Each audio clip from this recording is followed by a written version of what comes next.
Hours of power. Hours of power. Debates.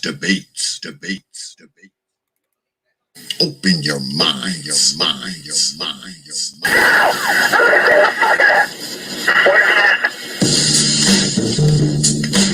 Hours of power. Hours of power.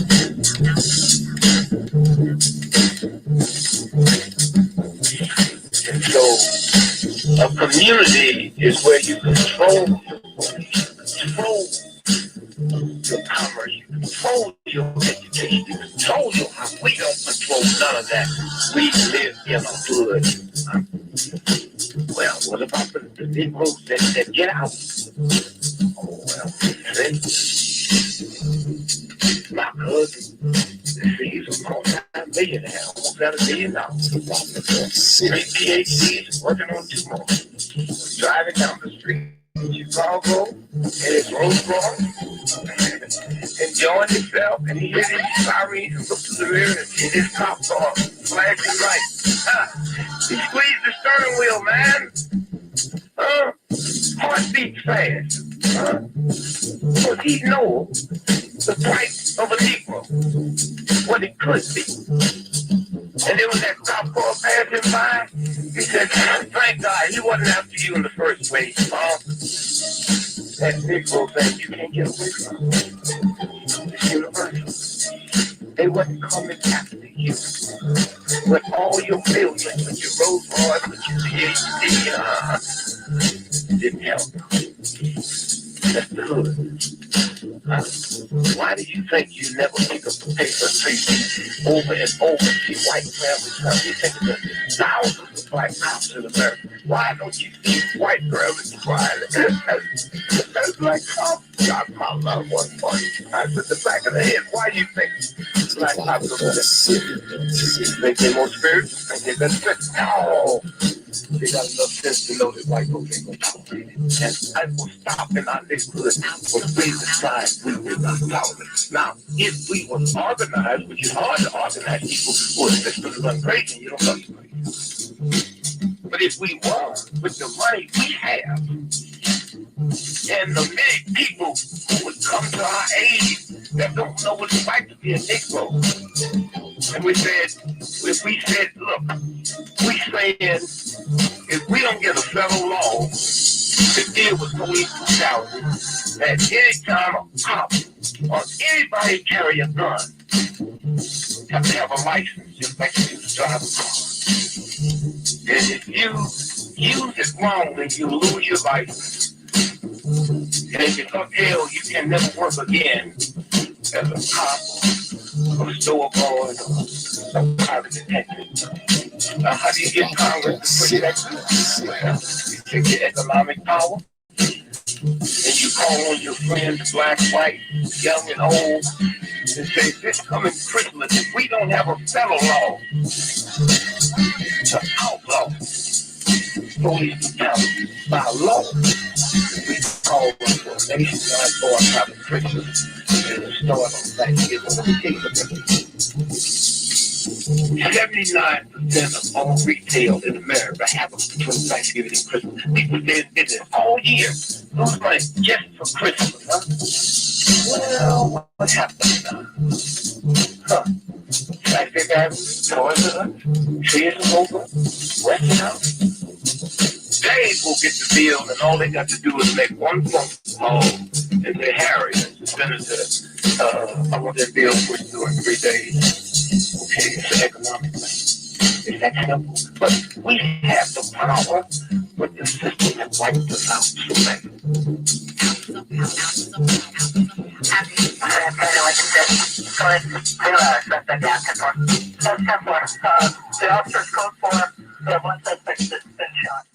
Open your mind, And peace, folks. Welcome back to another edition of the Proper Thought series right here on the old T.P.O.T. YouTube page.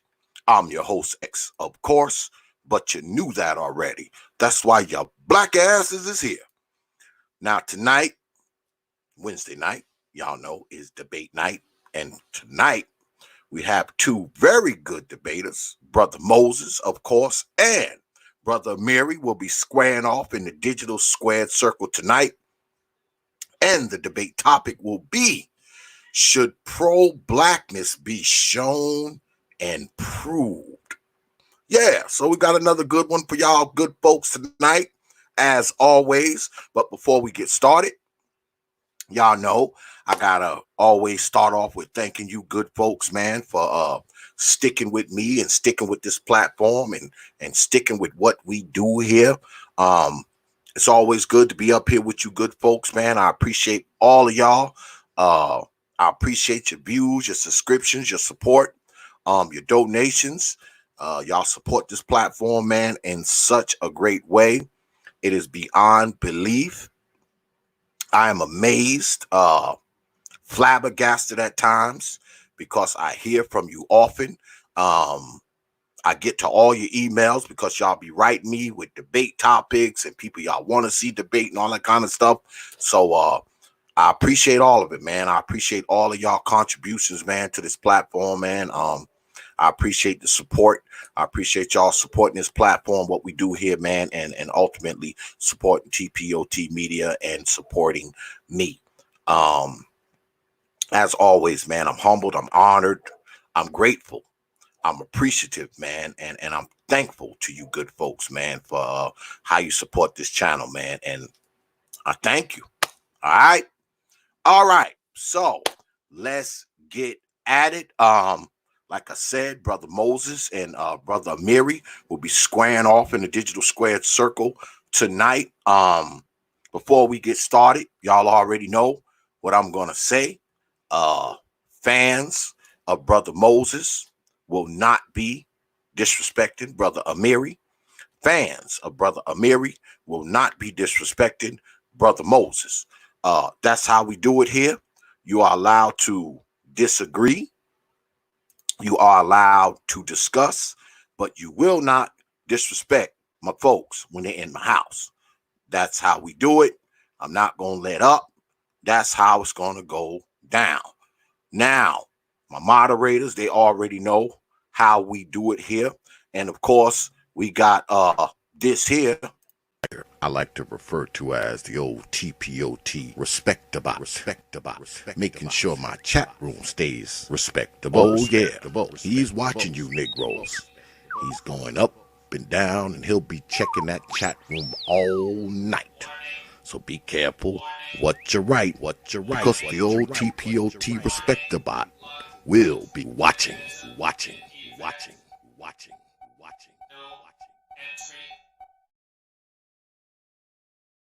Yeah. So be careful what you write. Be careful how you do this thing here. And also, let us not forget any ridiculous statements that come up on this chat room. You might get one sentence out before.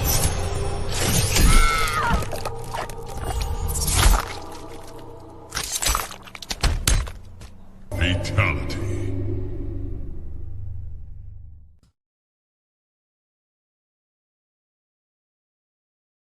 That's for you ladies and brothers. Goes for you too.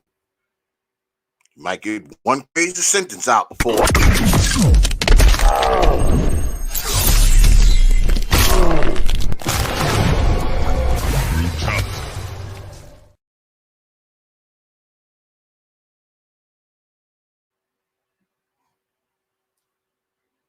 So, just enjoy the debate, man. All right? Don't be writing crazy nonsense and get yourself blocked. All right? Just don't do it. Come in here, enjoy the debate. These things are up here every damn Wednesday. By now, y'all all should know how it goes down. So just come here, act like an adult, enjoy the freaking debate. Don't get your ass blocked because you ain't got enough sense to not write some bullshit in the damn chat room. All right? All right. So, let me bring in my folks. Brother Moses and Brother Amiri. And y'all know we always got a celebrity timekeeper. The one and only Brother PMT. What's good with it, brothers? What's going on, Nick? What's going on? Hey, how y'all doing? Good. What's good? What's good? And y'all gonna have to bear with me because I'm still working. I'm not quite off yet, but I think it'll be all right. Okay, we'll work with you. You know, we're not gonna shame the working man. Never gonna do that. Never that. Never that. All right. So let me explain the rules. I know everybody else knows them that's up here because they've been up here before, but let me explain the rules to those of you who may not understand or know them. We start off with 7-minute opening statements. Okay. Usually the affirmative is the last to go, the negative is the first. 7 minutes to lay out their opening statements and lay out their case. After that, we go into a rebuttal round where each debater has 5 minutes to rebut whatever points they want to rebut against the other debater. We do that for a little while, maybe take a little break, and when we come back, we go into something called rapid fire. Rapid fire, the debaters engage mano directly, no clock. All right. We go through the rapid fire round for a little while, and after that, we do closing statements. And after the closing statements, if the brothers have time, we take some questions from the chat. That is how the debate goes. All right. So tonight we are debating whether or not pro-blackness be shown and proved. In other words, should you have to demonstrate your pro-blackness if you claim it? So I believe Brother Moses says no, and I believe Brother Amiri says yes. Am I correct in that assertion? You'd be correct. Am I naturally, correct? but we have not decided who's taking side. So it's up to the brother Amiri. I'm actually of the mindset that it shouldn't have to be. All right. So if you're going to prove tonight that it shouldn't have to be, then I'll be the one that says I prove that shit. Good to go. Okay. So if I got to take the yeah, we could do it that way. Okay. The affirm that will put me up first for the first 7 minutes, right? No, the negative goes first. The affirmative goes second. Yep. So that would be Brother Amiri. Timekeeper, can I get 7 minutes on the clock, please? Already done for you, sir. I'm getting it ready. Brother Amiri, you up?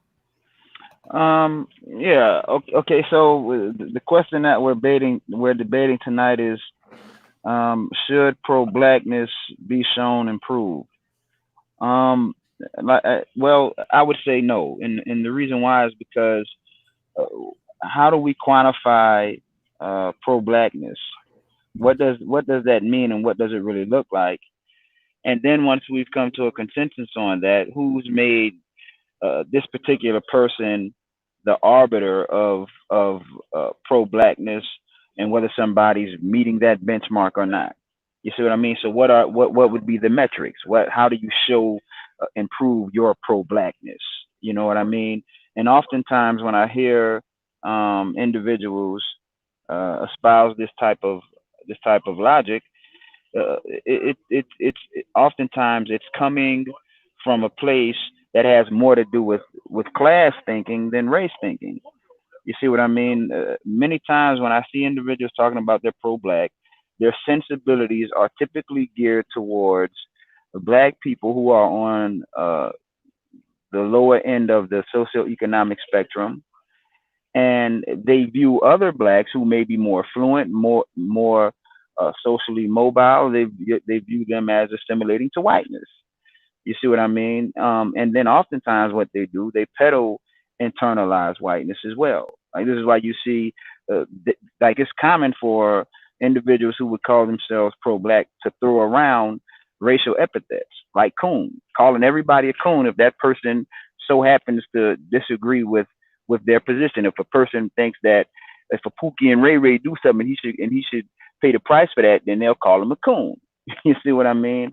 So that's what I'm saying. Like, how do you quantify what pro-blackness is, and then once you quantify what it is, how do you who are you to say whether a person is living up to it or they're not living up to it? Because what I could say is, well, if you're running around here calling other black people a racial epithet, then you're not pro-black.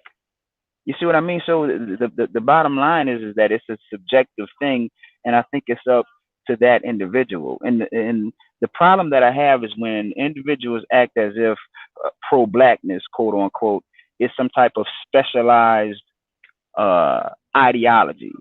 You see what I mean? When from my line of thinking, it should be a foregone conclusion that I'm pro self. How can I be anti self? How can I be against myself? You see what I mean? If that's what I am, then of course I'm for it. That's me. That's what I am. You see what I mean? And so that's what I'm saying. Most times it's coming from a place of class thinking. Like, even when we talk about community, most times when people are talking about the community, they're talking about the hood. They're not necessarily talking about um, affluent or middle class or upper working class blacks. Most times we're talking about the hood. You see what I mean? And so the conversations are always filtered through the prism of class, even though we're not talking about it expressly in a class sense. But if you pay attention and if you're astute enough, then you can actually see the nuance of class being expressed through the rhetoric and the way we talk about pro-blackness. You see what I mean? And so I'll just end it with that. I'll yield the rest of my time.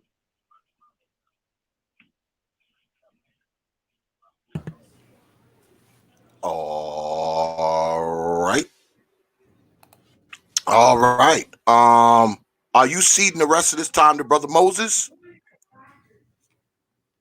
Wow, Yeah, he 10 can. minutes. Yeah, he can go ahead. Yeah. You know, I'm from the long winds, brother Amiri. You want that 10? I appreciate Do it. you want the 10 minutes, Brother Moses? Absolutely. Do you want the 10 minutes? Absolutely. All right. Timekeeper, 10 minutes on the clock, please. Brother Moses, you up. To the host, the moderator, and the mods, peer judges, and members of this quorum, in the case of whether it is necessary for pro-blacks to show receipts to verify their claim, I affirm. Now, I am appalled that we have to entertain this notion while it's at stake and rights protections are all but void during this emergency. Start with my research into this debate topic first. See, we know that there is a lot of depth to the identity politic. There are that be attended by those members who do be for the group and not just individual. The democratic process allows access to those chambers, and the utilization of them has been a high clip Democrat for 85% engage in that pro-black identity politic. It's nearly about $5,000 in the NAACP lobbyists. It's not a lot for them, but we're more folks to identify and more folks to put their economics towards that pro-black identity politic. The only way that we can act here is if those folks do provide disclosure, that disclaimer, if they identify, if they self-assure themselves to be a part of the broader collective rather than reserve their right to be blatant individuals. To call that overall pro-black identity an organization, then there would be many departments. It is foremost not that organized. It's fragmented. Its leaders would then be specific at best guess, and that is to assume a Eurocentric business political organization structure operating. And then those individual believers, those dollar donors who can help a black man be elected to office. See, no matter where you go in this globe, they're identifying mark of being the black person in that society by many faces or by many creeds. Point number one, the is valid, even though it is broad. And when we break this information down, excuse me, let me see real quick. Oh, we got 7 minutes. Can we do it? I don't know if I'm on the screen right now. I'll be all right. Do you need to share screen? I was going to, but I'll just rock it out. Let me know if I can. The reason why I like to share the screen is because there's often sources, and I don't want to sound like a tourist. And doing these debates, there's a tendency to information, facts, and statistics without actually getting claim to the source or that source. It's right. So go ahead, allow me to jump here just to give the information, and if those sources are needed for copyright, please hit me up later. To recognize the first point here is, look, that right to remain silent did not work for us. Not in California, where they were first to marijuana and fight back against that criminal bill, 1994. But we have to take that progression, that moving, not remaining silent, to be our progress. There were many that were arrested, and that caused justice system, one that perhaps our articulate department they're in are attempting to articulate today. And the sort I wanted to show screen was a recent meeting at the House area, not too recent, but recent, broader perspective, 2 years ago. The chairman of the Congressional Black Caucus, Karen Bass, I'm not sure she was chairman then, but she's now of the Congressional Caucus, but chairman of that House Judiciary. And on the committee, they were discussing marijuana reform and repeal. She brought on an amazing chief prosecutor out of Maryland. Her name was actually Maryland. And with that example, it is off of that black market, see, to just go on in your life with your track record, your identified track record, even in the case of marijuana, some of its successes in form of marijuana reform on their books. Example would be mandatory public health screenings would violate the rights of anti-vaxxers. Now, what do I mean by this? When it comes to the identity politic, that anti-vaccination is a subgroup, right? But if anti-vaccination, you may be someone seeking healthcare during a global pandemic. And at that point, if there are any existing conditions that you have, it would be in your best to actually disclose that information. See, again, we are talking about you have some type of record. And the benefits of actually disclosing that track record may move you in front of the necessary treatments. Those treatments are in the form of a.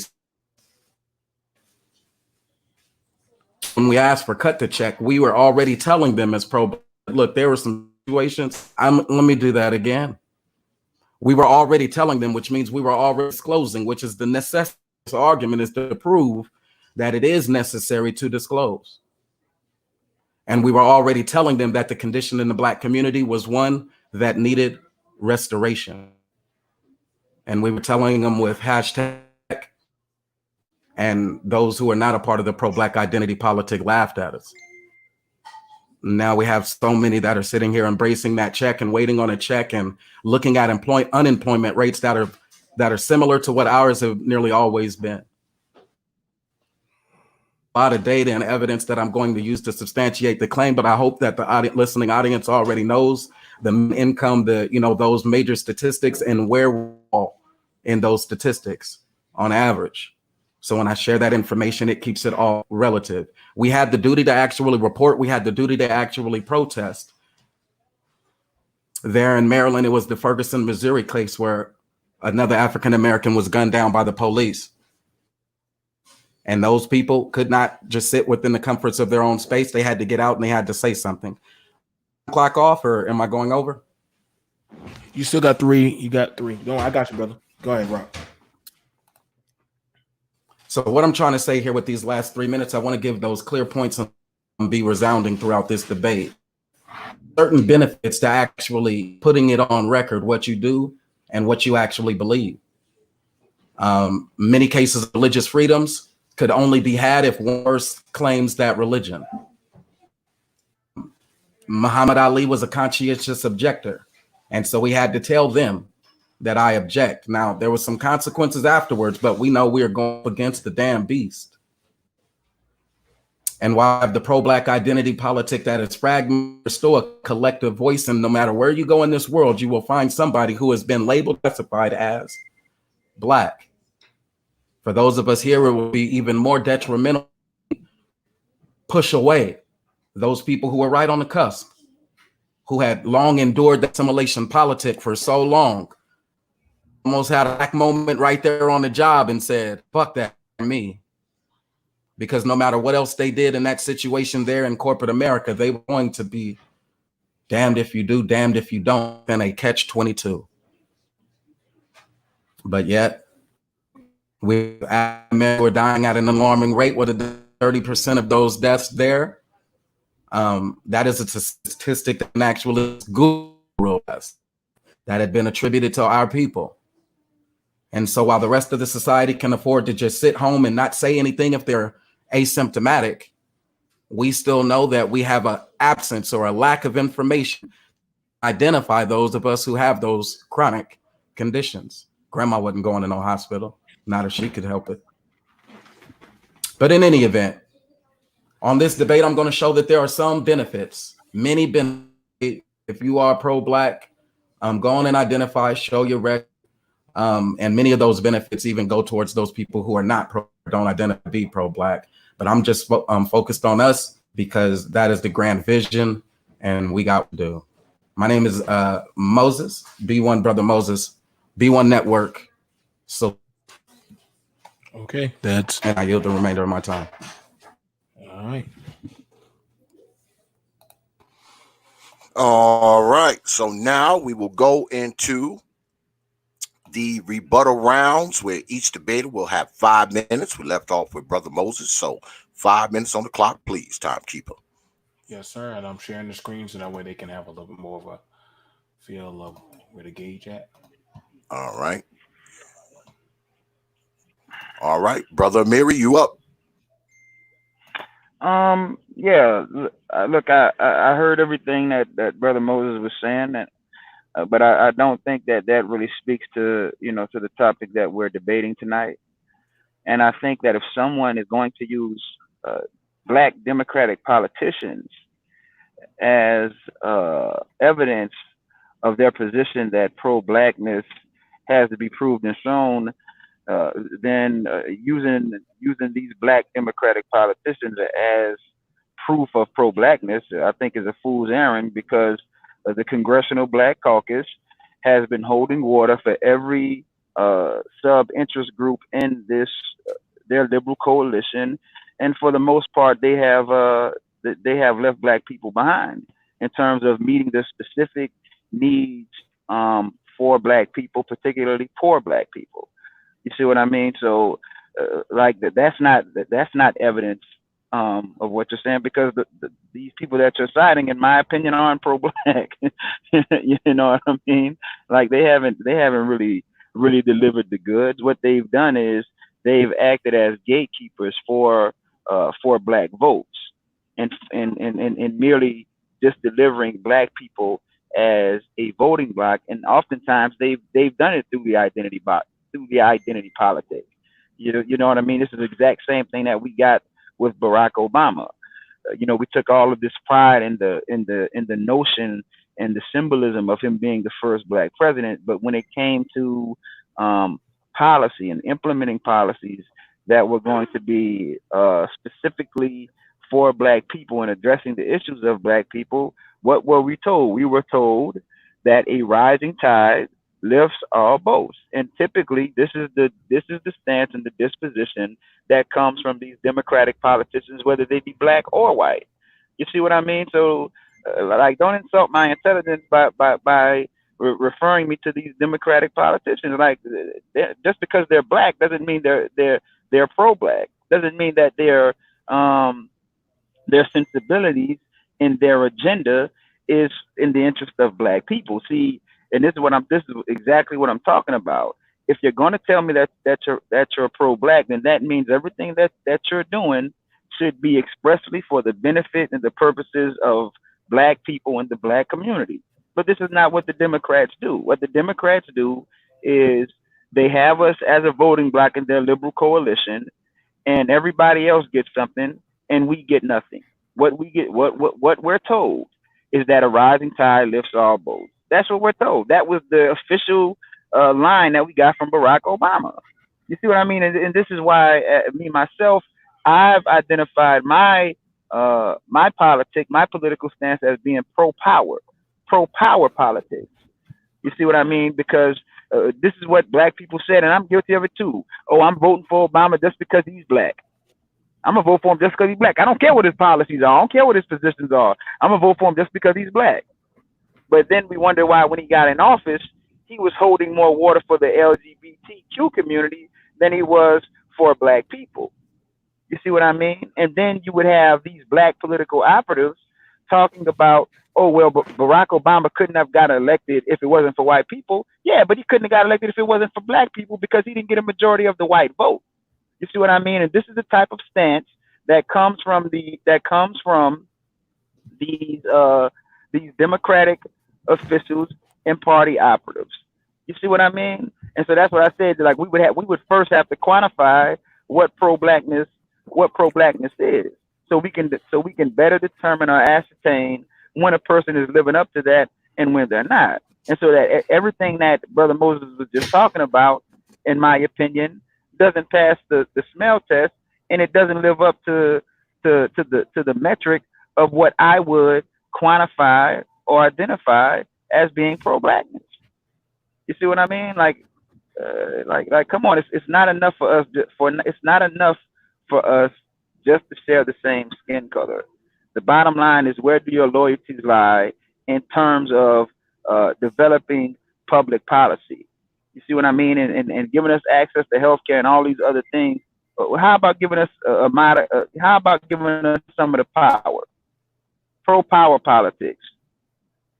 And I'll yield with that. Gotcha, brother. Moses, you next, brother. All right. 5 minutes on the clock, please, timekeeper. Brother Moses, you up.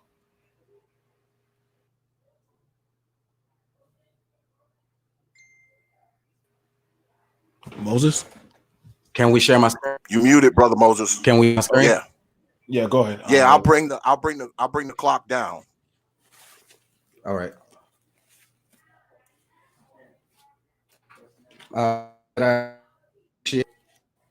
And out of all the lives that I intended to save, with all specificity that I made, all we got about was a half political debate.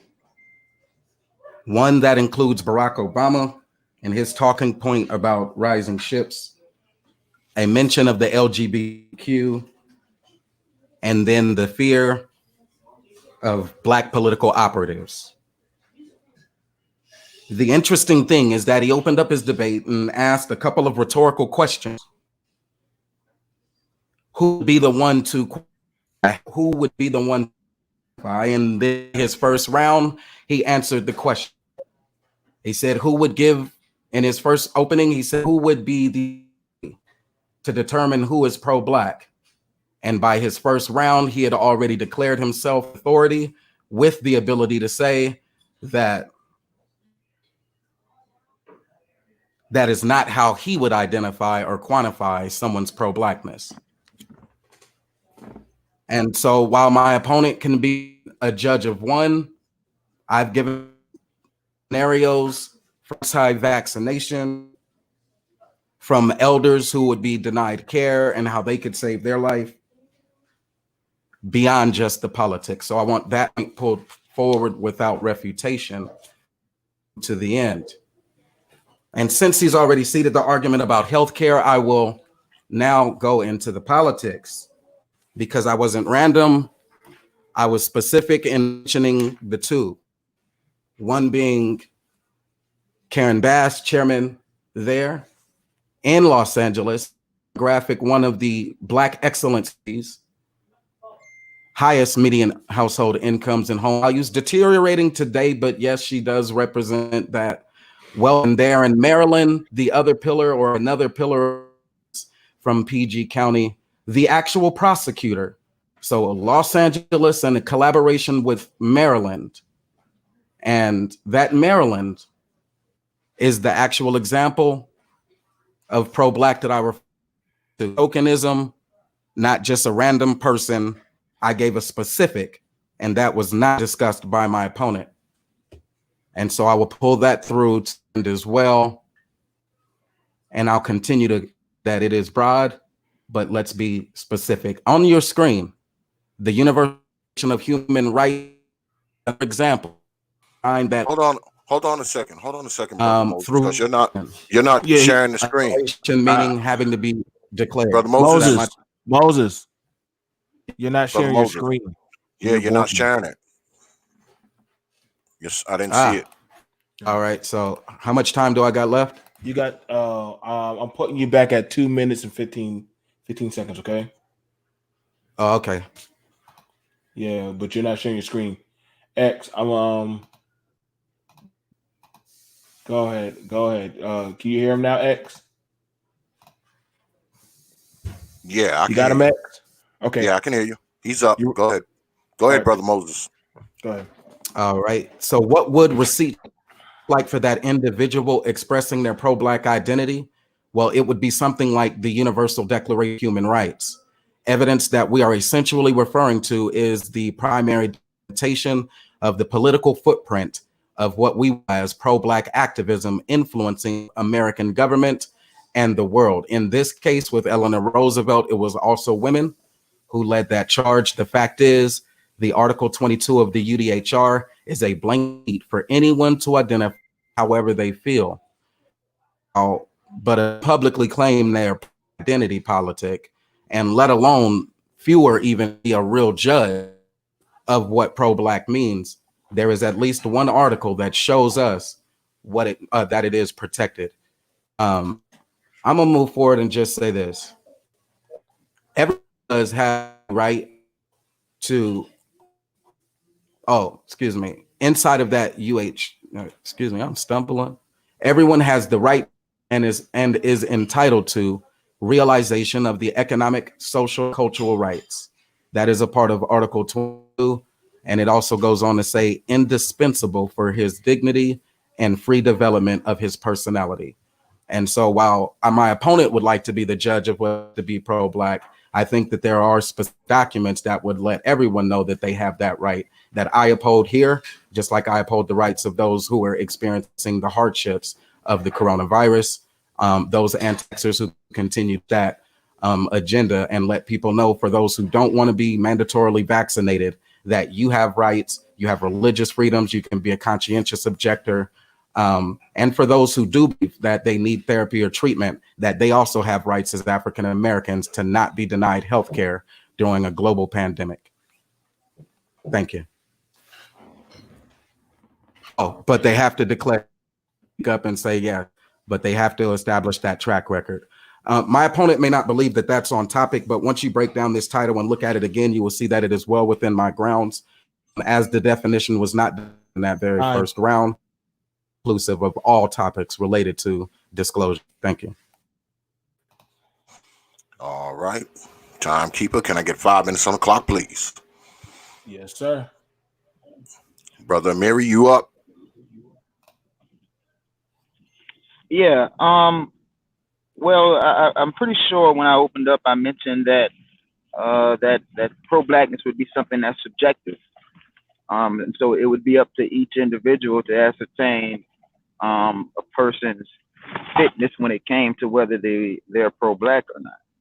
And so if Moses in his refutation is saying that I don't have the authority to be a judge over someone's bona fides of pro-blackness, then let us acknowledge that proves my point. You know what I'm saying? Like if I don't have the authority to be the judge over whether a person is being pro-black or not, then how can it be shown or proved?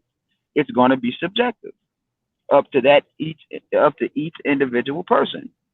That's proving my point. You see what I mean? Because, and that's what I'm saying. He can cite these things and say that these things are evidence of pro-blackness.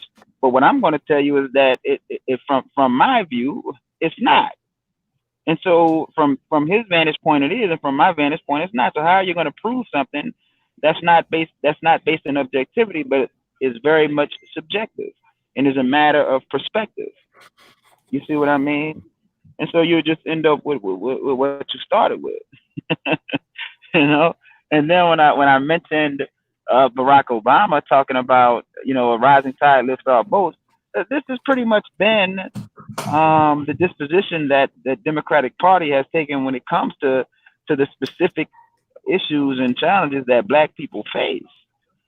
You see what I mean? Like we know that there's been a policy of benign neglect that both Republican administrations and Democratic administrations have operated with and implemented when it comes to addressing and dealing with the specific and unique issues of Black people. You see what I mean? So it's not something that I'm just pulling out of the air, nor was it something that was just relegated to Barack Obama. When Barack Obama, as the Democratic president and Democratic candidate, is the Democratic Party standard bearer. He sets the standard. And so if, as the head of the Democratic Party, he's saying a rising tide lifts all boats, then that's going to be the party's position. You see what I mean? So when he's saying that in a vacuum. He's speaking from the bully pulpit. It's a reason why it's called the bully pulpit. You see what I'm saying? Because of the authority and the power and the influence that it wields. You see what I mean? So to sit here and act as if somehow me citing Barack Obama saying that is not indicative of the Democratic Party and Democratic politics, I think is disingenuous. You see what I mean? So, like, just come on, man. Like, these things are going to be subjective, and so what you'll just have a stalemate, because what I'm gonna bring it down to is, okay, what makes you the verifier of someone's blackness, and then what makes you the verifier of someone's pro-blackness. You see what I mean? When, again, I'm not looking at it as some type of specialized politic.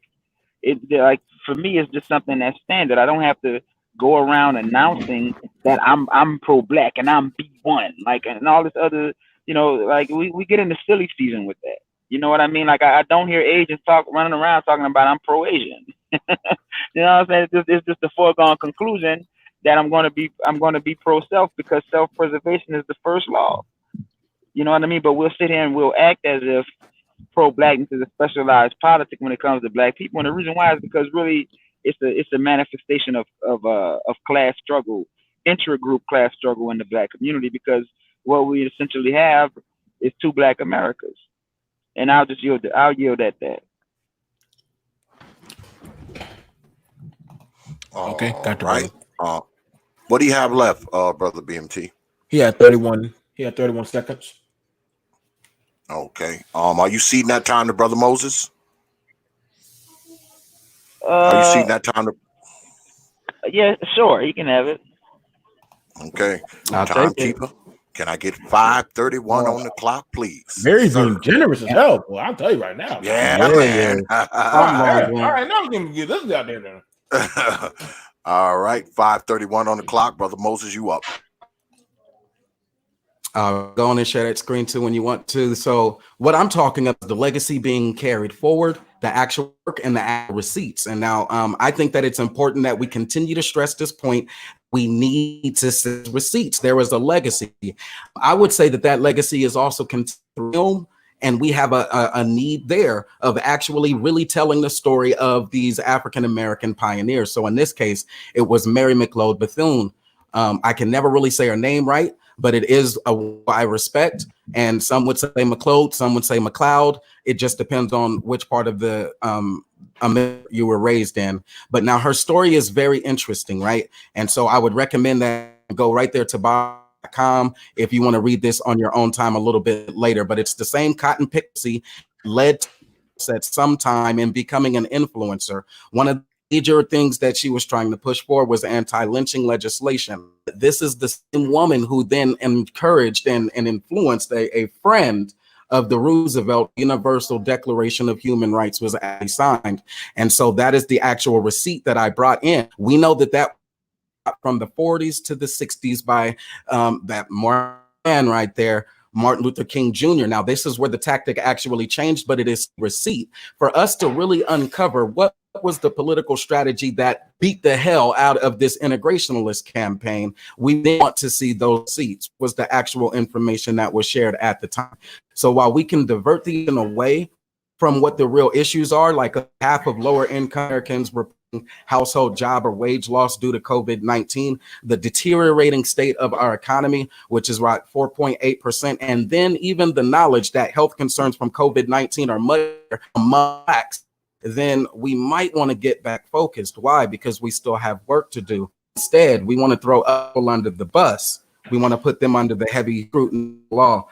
When I say other people, on this first rebuttal round, he mentioned LGBTQ, and then he mentioned black political operatives, and then now he's going on to incur like one, and if you're going around saying B1 network, again, being deflected from the overall agenda. See, look, there's some surveys that you can take right on the Pew Research Center that help update some of these social demographic trends, like what are your shares on race? He's talking about a mind state and who can be the authority.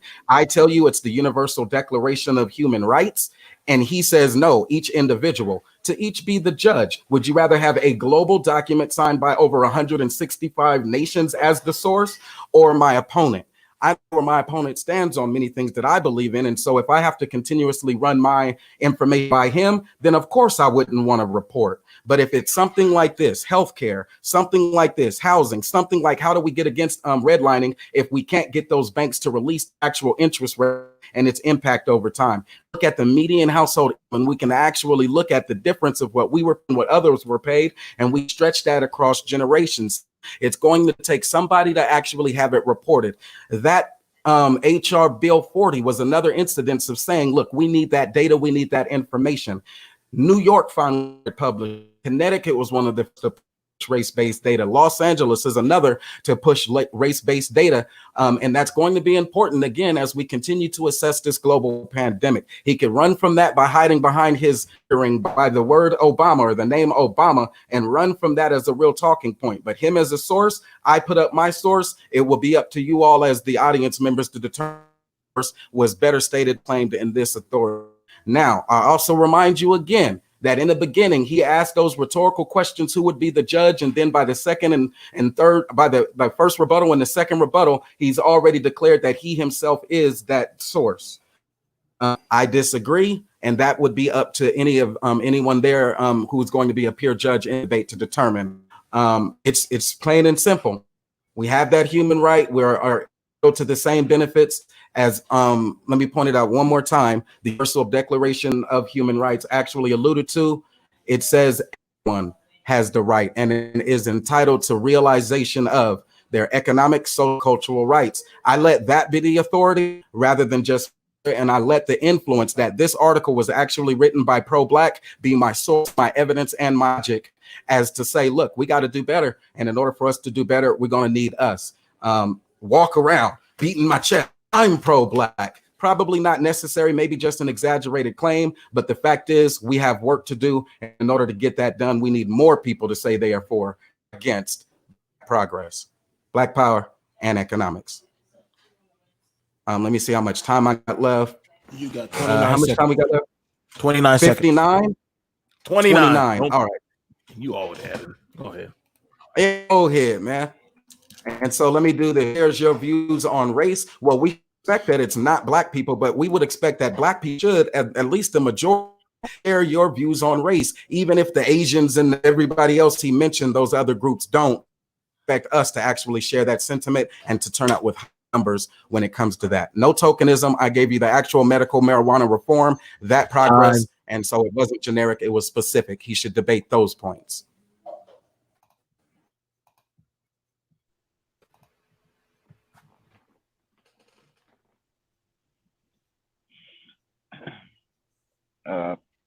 Can I respond? Yeah. All right. My bad, y'all. My shit had froze up. And hold on a second, brother Amiri. Brother Okay. Moses, you were Brother Moses, you're fading out a little bit. I don't know if it's something on your end, or on my end, but you're fading in and out a little bit. You're breaking up just a little bit. And also, BMT, if you want to put the clock back up on the screen, we can do that now too. Got you. If you want.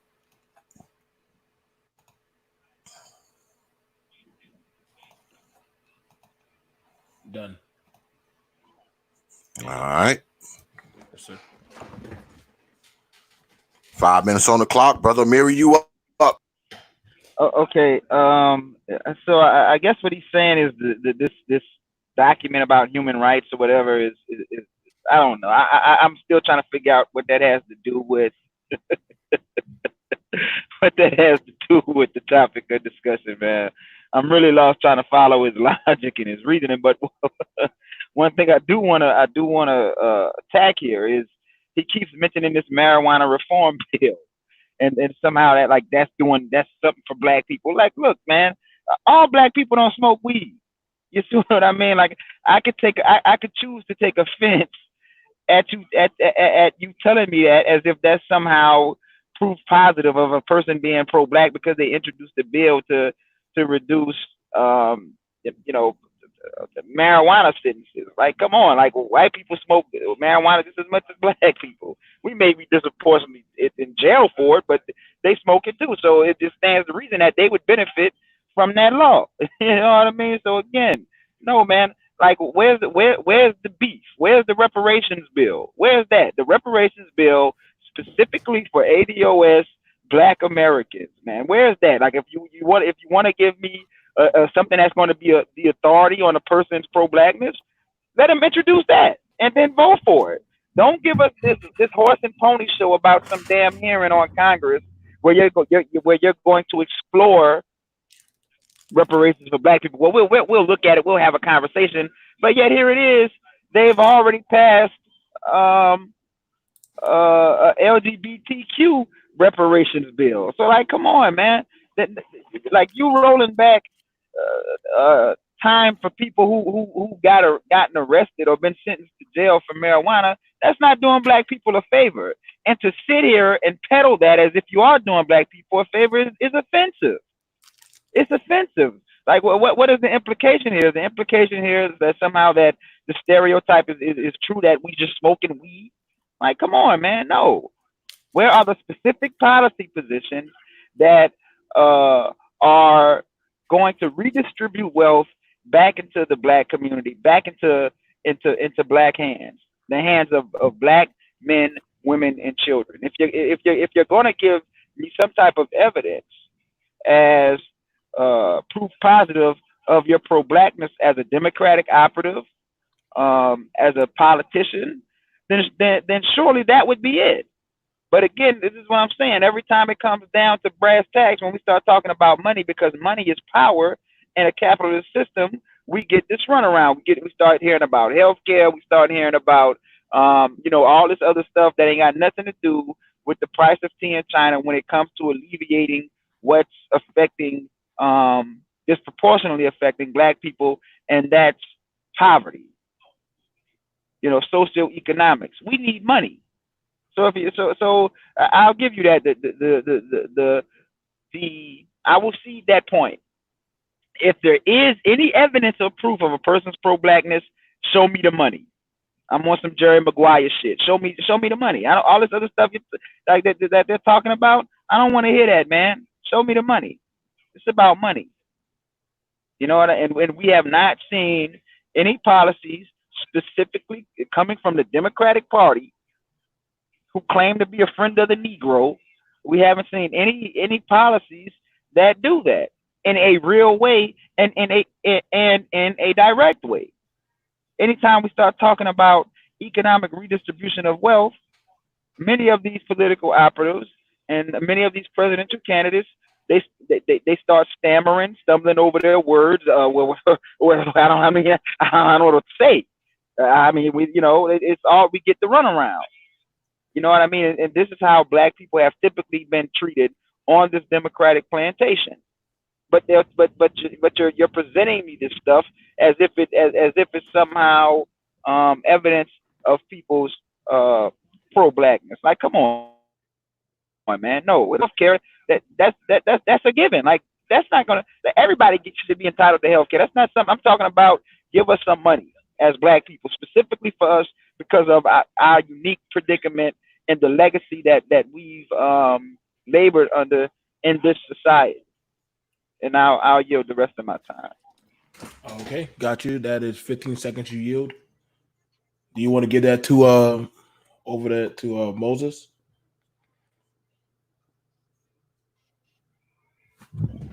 Brother Mary, do you want to get that to Moses? That 15 seconds? Sure. You can use it.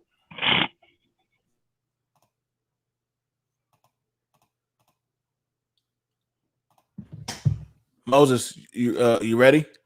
Brother Moses, can you hear us? Yes, sir. Can you hear me now? Yes, I can. All right, and good. Whenever you're ready, we can share the screen. Okay. You have 15 extra seconds. All right.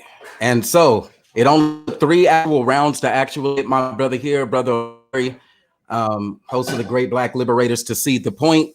Now that that point has been seeded, I know we can just move gradually into the back and forth. But if my point on healthcare, anti-vaccinations, all of those are having a record. And my point that continues is that in this political game, we need to show the record. All succeeded, then there's nothing left to debate.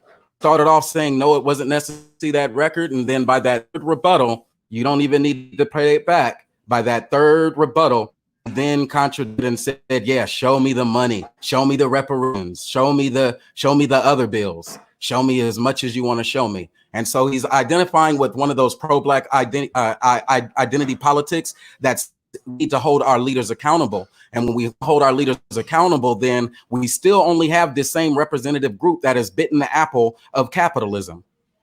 They're still working with the same Wall Street brokers. They're working with the same pharmaceutical companies. And at times we feel like we can't trust them, even though that they're supposed to be there to our collective interests. And when I say collective interest, I'm still referring to these same type of interactive surveys, like the ones search data that says, are you in the American middle class? See, that's a fundamental ideology that people have, is that in this capitalist system, we should have a certain level of success. And that's measured in, brother said, showing me the money. And those are the things that we needed with HR 40, that bill that was actually put there that said a study to develop to study and develop proposals for reparations. See, that even in the language, to study and develop proposals is asking for more receipts. It's asking for more data. And we're not only just saying of our leaders, but we're saying that of the nation, because the rest of the nation can benefit from things like money or other checks or whatever. Marijuana, there's other smokers. That stuff is beyond me. But the mass incarceration of the African Americans for marijuana was our issue, which is why I brought that issue to the as a reason why we have and we've shown them. But at a previous meeting, that same conservative tone point you would hear, conservatives are now saying, it's about the family and code and all that. That is still the contextualist framework that says white supremacy is no longer the biggest threat to Americans or to Black. I still disagree with that, but it's still that conservative talking point that's being debunked. One of the people who are carrying forward that message is Candace Owens. And she went and sat at the House Judiciary and out loud that white supremacy was not the major issue. Now, the part that gets missed, she also said, show us the numbers, the police brutality, terrorism, white supremacy, those actual physical acts. She was doing was asking for receipts. It's not necessary for me to prove that she's pro-Black, but necessary to prove the defense that we need more receipts. Show those receipts. I'm not the one who claims to be the authority on pro-Black. I'm the one who says that authority rests in the United Nations. 165 nations declare human rights. And if you know anything about being pro-Black or pro-Black nationalism, you know that it is about civil rights. The logic is not hard to follow. Maybe I was listening too slow. Now, he claimed to be insulted, and he claimed to be offended by the position that I have. So I think that ad hominem there was justified. And while we're talking judicial system, this is what we're talking about is the Black family and how they are suffering through the coronavirus. So you would have them see them standing in line while the businesses are closed. They can wave and they can smile, but they can still represent. They don't have to disclose, just as long as most Black adults say race is still central to their identity and they feel connected to a broader Black community. They don't have to prove it. Many of them taken this study, and you'll see people abroad who also identify as being the Blacks in their society. College and education also supports Mary McLeod Bethune, who was an educator, pro-Black, didn't have to say it, but she was for the pro-Blackness. Martin King Jr. is also about that education, we know. So I'm going to ask, how many people share your views on race? Are you on the side of those who are not pro-Black, side of that Black majority who do identify with the Black politic? If you do, you are your own authority, just like my opponent is his own authority on determining not other people are. That's his privilege. I say he have it, but I still uphold that we have work to do. It is a global thing, and that global influence is we've been responsible for years and years. We're not going to stop now. We got work to do. We got records that need to be produced. And right now, those records are in the form of operations claims. We need our best and intelligent minds to get on it and use your data and Excel spreadsheets and use things such as this right here, which is I was looking at socialism. When I was doing my research on my brother, he quotes William Julius Wilson on one of his previous streams. So he knows about Harvard and economics. W.E.B. Du Bois was also the first one, a PhD there at Harvard. Oh, I started rambling. My bad. Anyway, point proven. Debate can move forward into the rebuttal round. We can just have the conversation since he's already seated the points of the debate.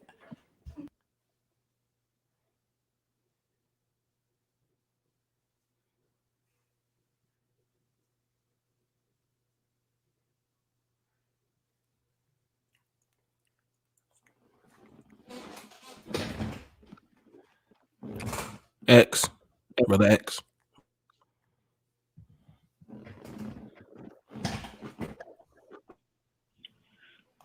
Oh damn! Sorry, y'all. I say, what's going on?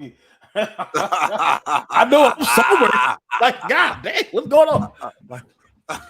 It's that damn coffee whiskey your wife put you damn, on. So I have to say all that shit all over. Yeah, man. I guess that damn Jack Daniels coffee and shit. I saw it at the grocery store, man. Tomorrow, folks.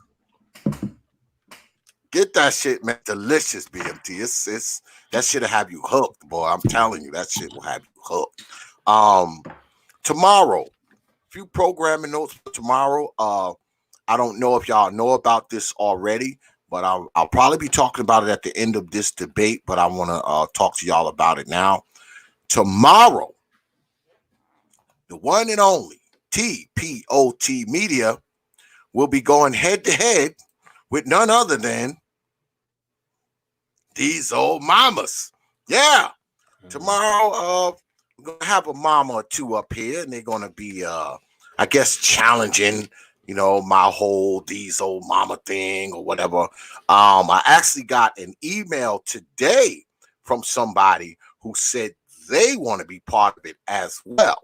So, it's going to be X defending his points on these old mamas. So make sure you're here tomorrow, 9:30 p.m. Eastern time on the T.P.O.T. YouTube page, because that's what's going down.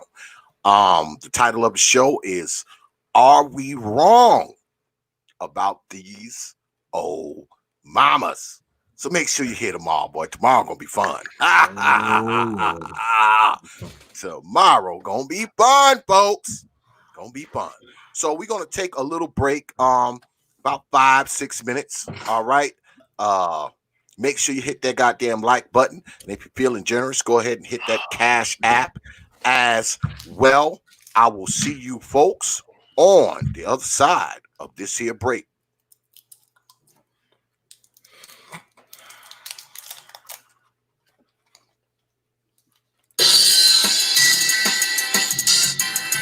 I hope that I say something that thoroughly unsettles you. That's what we're here for. Not proselytizing, not advertising. We're here to be unnerved. Maybe even for an instant unhoused. I cannot conceive of talking about any evil, any form of unjustified suffering, unnecessary social misery, any form of undeserved harm or unwarranted pain, without talking about the need for courage.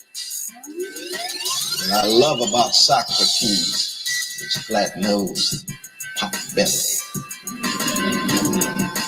pop eyes, supposedly ugly in the public space of Athens, is that he went about trying to raise very painful questions. The queries that we rather not ask, but know we cannot sidestep or hold at arm's length. Unexamined life is not worth living. You all know that better than most at the University of Washington. Lead institutional higher learning, fundamentally committed to the quest for truth, small t, knowledge, small k. Plato, the apology in line 38a says the unexamined life is not the life for the human being. The Malcolm X added on the corner of 125th Street and 7th Avenue. The examined life is painful. And who will muster the courage to use and deploy their critical intellect? I didn't say intelligence, I said intellect. Richard Hofstede is right in his classic Anti-Intellectualism in America of 1963. America praises intelligence, but fears intellect. It's a business civilization. It's a market-driven civilization. Who has time to wrestle with the frightening question? And of course, race, the vicious legacy of white supremacy, has been for so long a dogma in American history. We hit it hard in 1861, we hit it again in the 1960s, but for the most part, it's still one of those tacit assumptions and presuppositions we'd rather sidestep and hold at arm's length. Quest for self-knowledge. What kind of person are you and I really? What kind of community, what kind of nation are we really? Do we have the courage to look ourselves in the mirror candidly, critically, honestly, and acknowledge the underside, the night side of ourselves, the human predicament, American democracy, the world? William Butler Yeats is right when he says it takes more courage to dig deep into the abyss of one's own soul than it does for a soldier to fight on the battlefield. And you can't talk about race and race matters and diversity without wrestling with the legacy of white supremacy, in which it takes such tremendous courage to think critically about ourselves. Race is not some ghettoized peripheral issue. It has to do with the quality of persons that we think we are, the quality of American society that we think we are, and in the end, the quality of the species, humanity as a whole.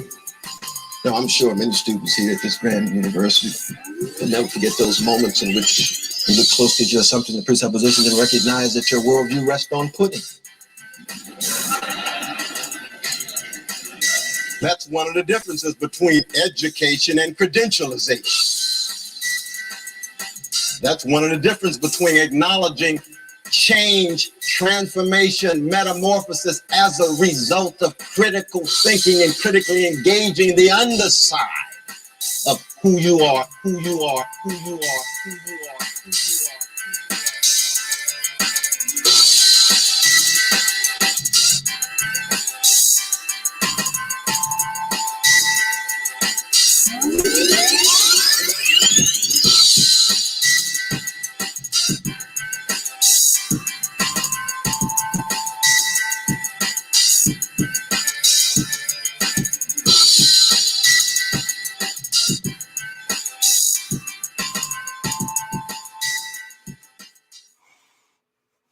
And we are back.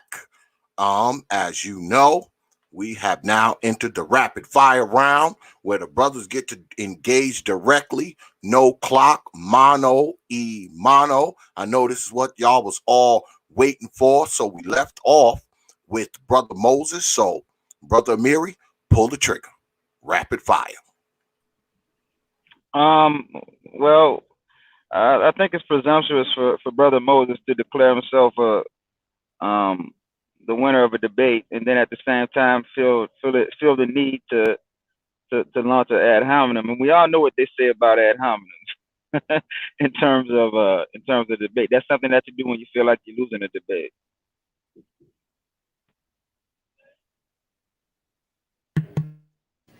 I don't think it was presumptuous. I mean, you were throwing some out there as well. Sorry, really? I threw ad hominems out. How did I throw ad hominems out?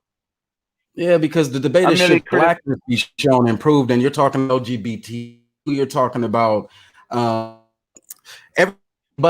so when the introductory rounds happened, and I presented a case, like you completely dismissed my case, period, and didn't even truly address it. I spoke of specific people.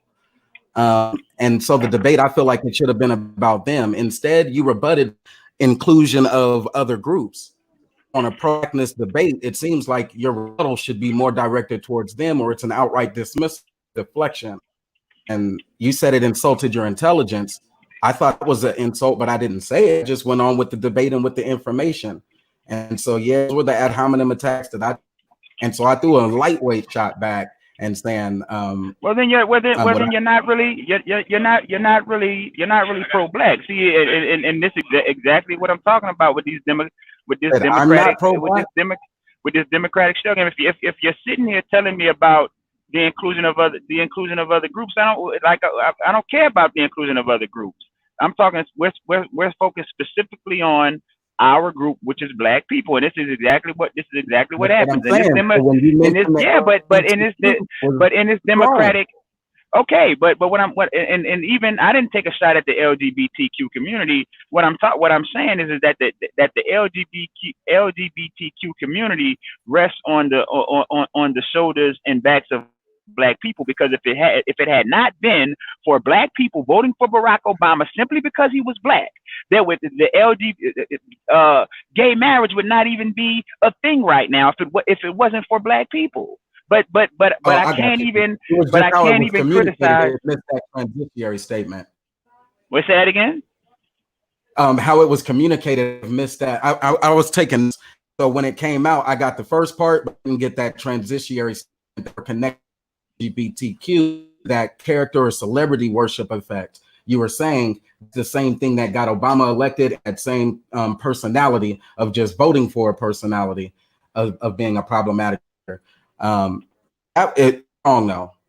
Right. Well, what I'm saying is, no. What I'm saying is we're always given this symbolism, and taking a value in symbolic victories, but when it comes to tangibles or the money or something that we really need, important policy positions that's geared specifically to black people. Look, Barack Obama and the Democrats and the Democratic Party platform has specific policy positions for LGBTQ, specific policy positions for immigrants. Now, when you're bringing up the LGBT community and those specific policies, to counter because I rebutted with saying, look, our NAACP only has $500,000 in it. It just around. We need more people to report, take active participation in it. Was that rebuttal? Is saying, look at what the LGBT community is doing?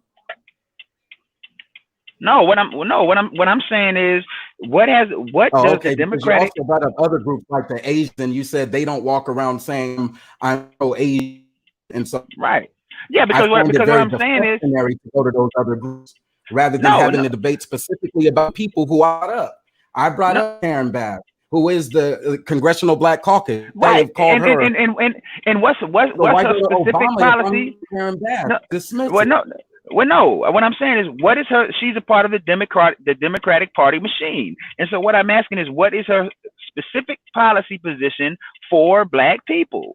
specifically for black people. The same, and what I'm saying is there's a specific policy position for LGBTQ.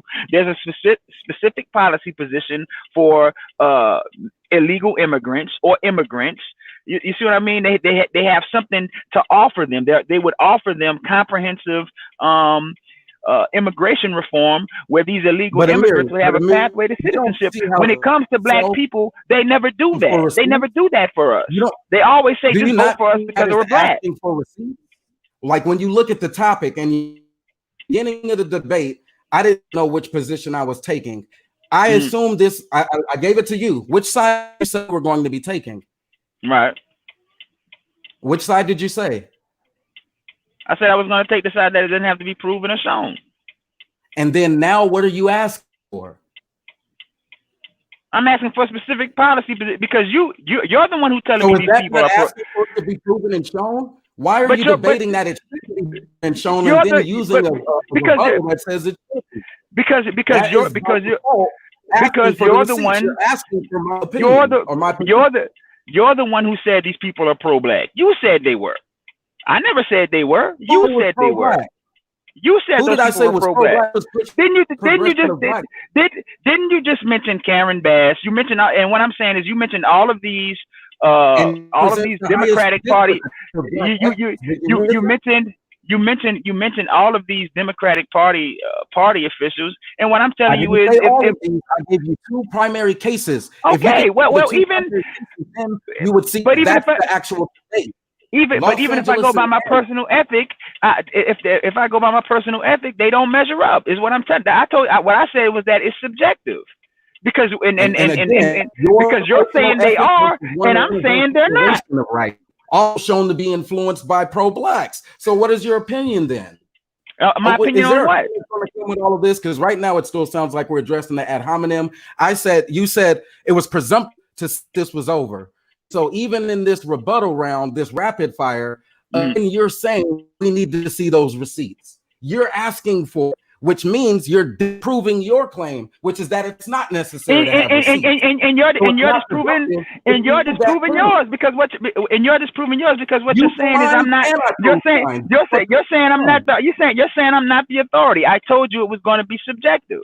It was going to be subjective. Yeah, but that's my point. Even you prove that you said I'm telling you it's subjective. But that doesn't win you this debate. Whether or not we should prove pro-blackness or it should be shown and proved. Do we need those receipts? Are those receipts necessary? Well, let me ask you a question. What makes you think that these people that you're bringing up are even the standard or the metric for pro-blackness to even be mentioning those people? What I'm talking about, like the way I conceptualize. You finally ask a question and don't let me answer. All right, so that question there, can I get 30? Go ahead. All right, and just like him, individual, he says, I am an authority on what pro-blackness is. I am an individual too, Brother Moses, and so I get to also be an authority. In this debate, the Universal Declaration of Human Rights is the authority, and that gives more 165 countries of people the right to determine. So yeah, mine is bigger. Sorry, it started buffering. Let me slow down. I think that Karen Bass represents a district of Black excellence there in Los Angeles, there, Baldwin Hills.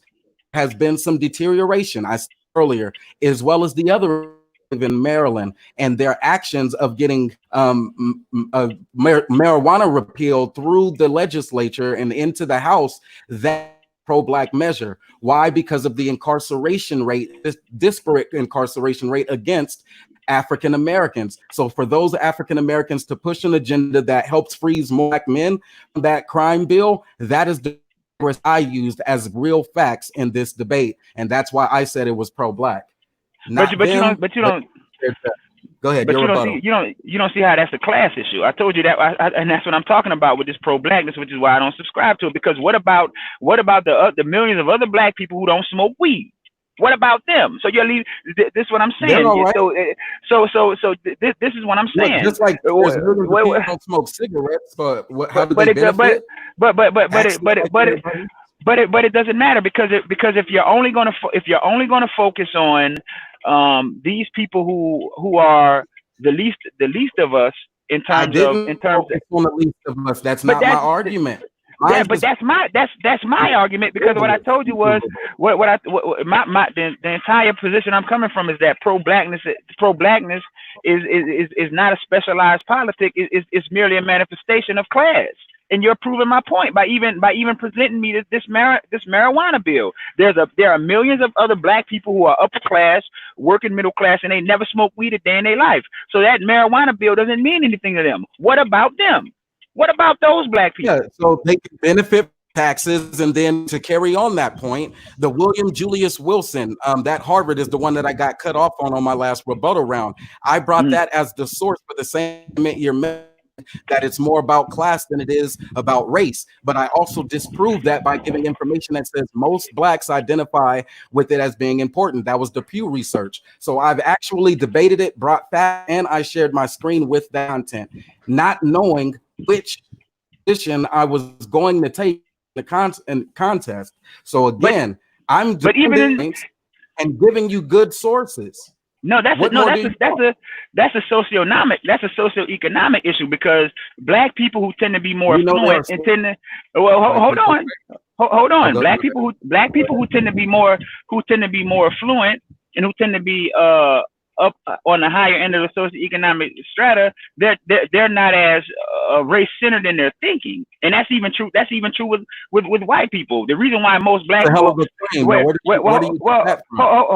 on. The reason why most black people identify with race and see themselves belonging to a larger black community is because most black people are impoverished. Most black people don't have any money, so that's still a representation of class. It's just being filtered through race. So a lot of the class issues in this country, because of the history and the legacy of slavery and racism and Jim Crow, the class issues disproportionately affect black people. So that's the reason why most black people, it's a class thing. And that's what I'm saying. What you're presenting with this marijuana bill is a class thing. But you just exclude all these other black people. So what about them? So then you're not pro-black because you're saying forget them. You would be better making a class-based argument. And this was, and what I'm giving you. Okay, let me digress. Well, no. I don't want to start cutting you off. Go ahead. Your point. Well, what I'm giving you is the thinking that made Daniel Patrick Moynihan come up with the benign neglect. The benign neglect memo that he suggested to Richard Nixon, because from Moynihan's vantage point, too much of the conversation about the Negro problem was only focused on the low class, and I'm not trying to sound elitist, but low class impoverished blacks. Matter of fact, Richard Nixon's catchphrase of the silent majority was a reference to the middle and upper class black people. The silent majority was black. He was talking about black people when he said the silent majority, because there are two black Americas. So I get that from Daniel Patrick Moynihan's benign neglect memo that he sent to Richard Nixon. That's my source on that. But go ahead, I'm listening. All right, brother. And so Moynihan report, that's also being carried forward in the lines of that conservative ideology or that. And I also hear in this rebuttal that conservative, those folks also middle class like a. Sorry, let me rewind. So your contention is that affluent people may not identify as race as much as they say it's an economic argument. All right, so that's what I'm building on. For example, an affluent person with influence, such as Larry Elder, who is a black conservative, who also goes protecting the rights and religious rights, stand under the 1776 type presentations and lectures in a world that says we are capitalists. Okay, and so I want to lay that premise. He's on a conservative side, so we're saying ideologies and different claims, how they link to religion and all of that. Why is it important? Because that group then is the one that is dismissing race, rather than saying, look, this is race-based. Okay, so that we're there, we understand the premise of the pro-black and why they need that reporting, and we still reporting. The pro-black is the one that says, while you all still dismiss race flat out and make it about class, we can't afford to dismiss race. And all of those indicators, income and debts and those living in poverty, those ones are still, and the judicial system, those are still pointing at us racially specifically, not just the economics. We can economic facts, but mostly it's pointing at us just by the pro advocate for it. In health, it was the anti-vaxxers. They were saying health, wealth, and knowledge of self. And we still continue to ascribe to some of those tenets. That's my rebuttal, and why we still ask for those numbers.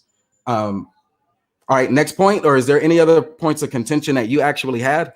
Because I'm pretty much gassed out at this point of the back and forth.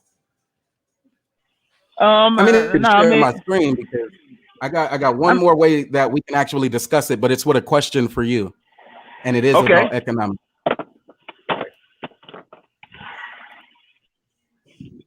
And so I saw somebody, they reminded me here, somebody who and things, they're a day trader. And one of the screens that they have, T.P.O.T, if you could share the screen, please, so it can print a question. So we're talking about economics and those economic indicators. What was shared was actually this U.S. debt clock. And my opinion would be that we need the data to the level of when reporting. We need this, but a black clock.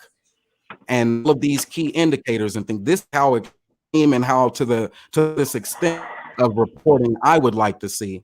Now, I know I'm liberal, super liberal with some challengeable ideas or perspectives. But when you see this, if there is any sector that stands out to you that you can give your perspective on, I would benefit from. You're saying it's an economic argument. And even though I might think that the debate be over, that would be presumptive at this point, because I think you still could share here. Lastly, before I do, just to, for those as a blessing to those in the chat, as I said, my network, I like to talk about 1862 and that Abraham Lincoln, because as you'll see there, it was the issuing of $400 million directly from the U.S. Treasury. And then also that was the Civil Rights Bill was signed. Also see civil rights in the 60s, 1960s, where President Kennedy executive order 11110 issuing $4.3 billion from the U.S. Treasury, bypassing the Federal Reserve Bank. And then you also see today, there is an issuing of a mass issuing of money. And you know me, I've always said cut the check. And when I say we need more reporting, that is exactly why. You see him doing the trillions of dollars being released right now.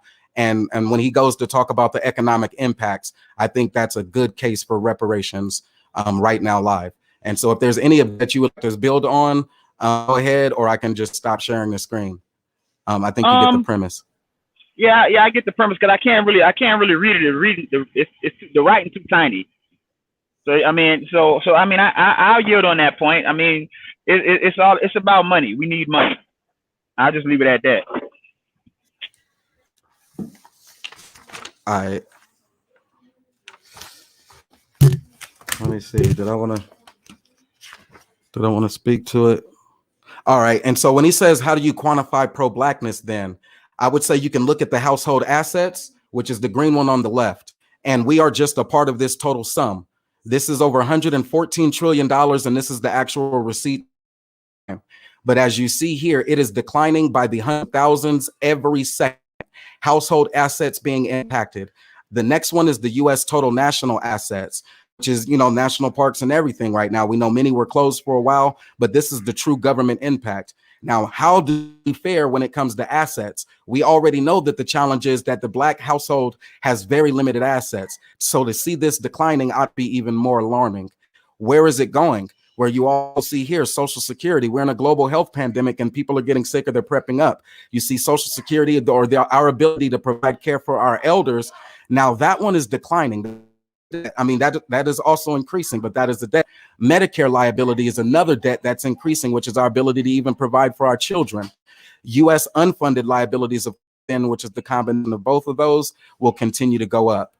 The major thing, though, savings per family was around $15,000. Where do we fare as savings per household? Well, we know more than 40% don't have $400. Medium income now, $3,000.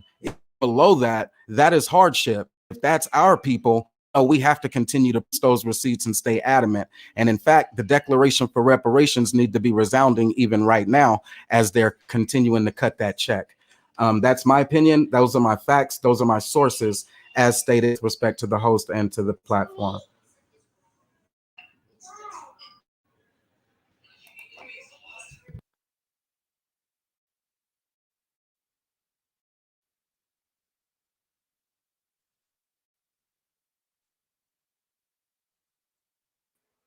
So is that it?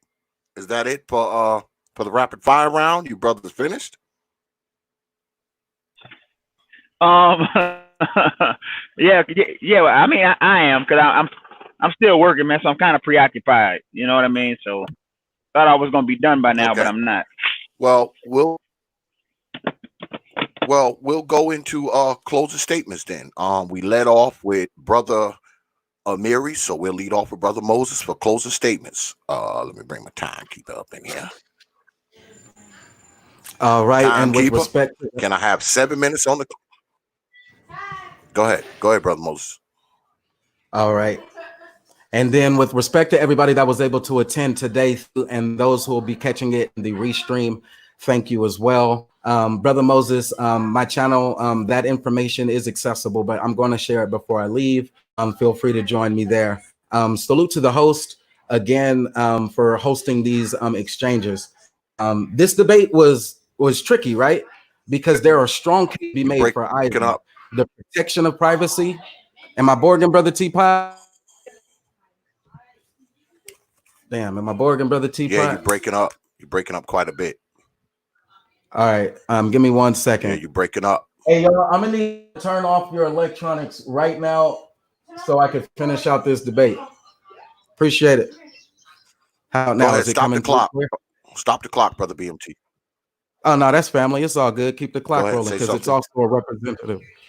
It's also a representation of our community, right? All right. Damn.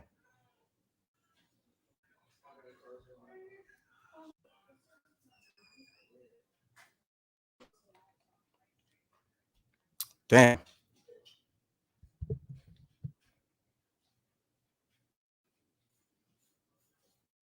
I'm not absolutely certain that my voice can be heard right now. But if my voice can be heard, I'm going to finish off the debate first with my tributes and salute. Obviously, the B1 Network family. The host who are watching now live and those who will catch the restream. Am I coming out clear? Because I still hear a mic coming on. Are you good? Yeah, I know I myself, but am I coming out? Yeah, no, you're good. You're good. Yeah, you're good for now. Go ahead. Go ahead.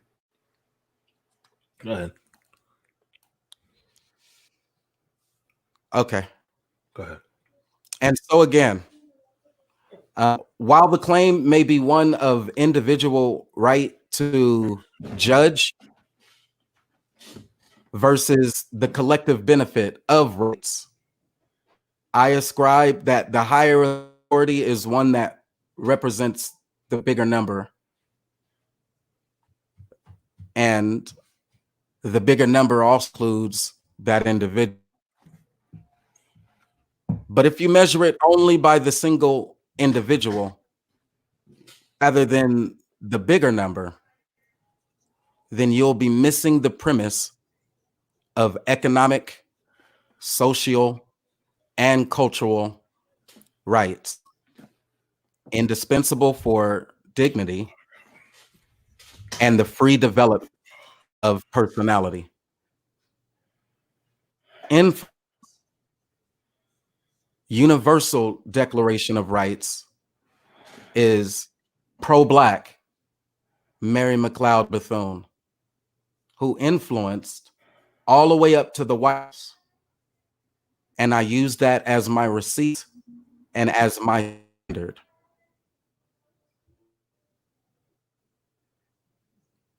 In this debate you witnessed, I presented very legitimate claims where showing a record is important, even in the saving of lives during a global pandemic. I stated that while civil rights violations are occurring, we need more receipts.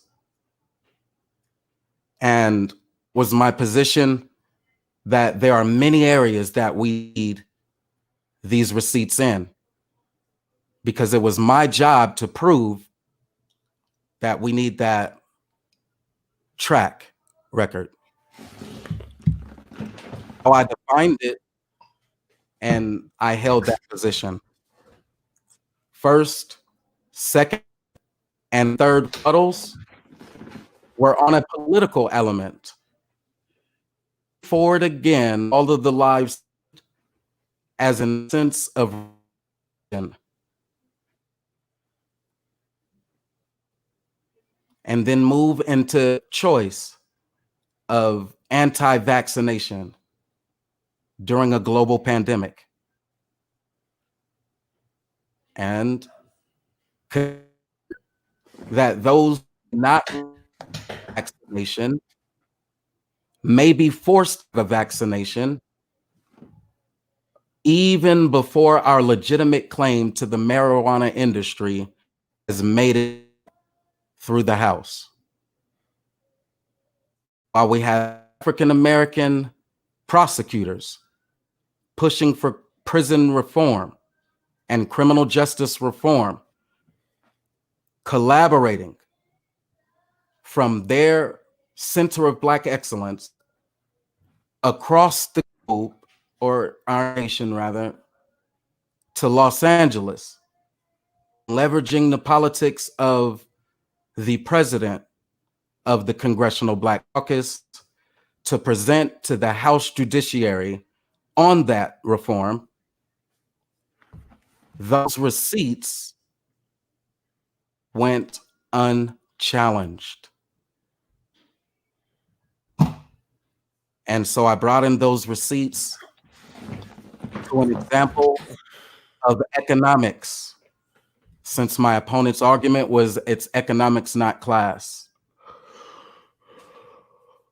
The receipts that I provided should stand on their face. But if that wasn't enough, on that third rebuttal, my opponent ceded the argument, declaring need for receipts. Not just a general blanket, but specifically from the same office, the departments, the chambers that I included. The legacy established and the ideology for education linked to the educators of our community should not be dismissed. I used Mary. I used her influence. I used the actual receipt in this debate. He equivocated to anyone while I gave you receipts to prove my point that pro-Blackness should be shown and proved. Not should a particular individuals, not should Brother Amiri's pro-Blackness, not should Brother Moses's pro-Blackness, but Blackness be shown and proved. I thank you for those points. Time.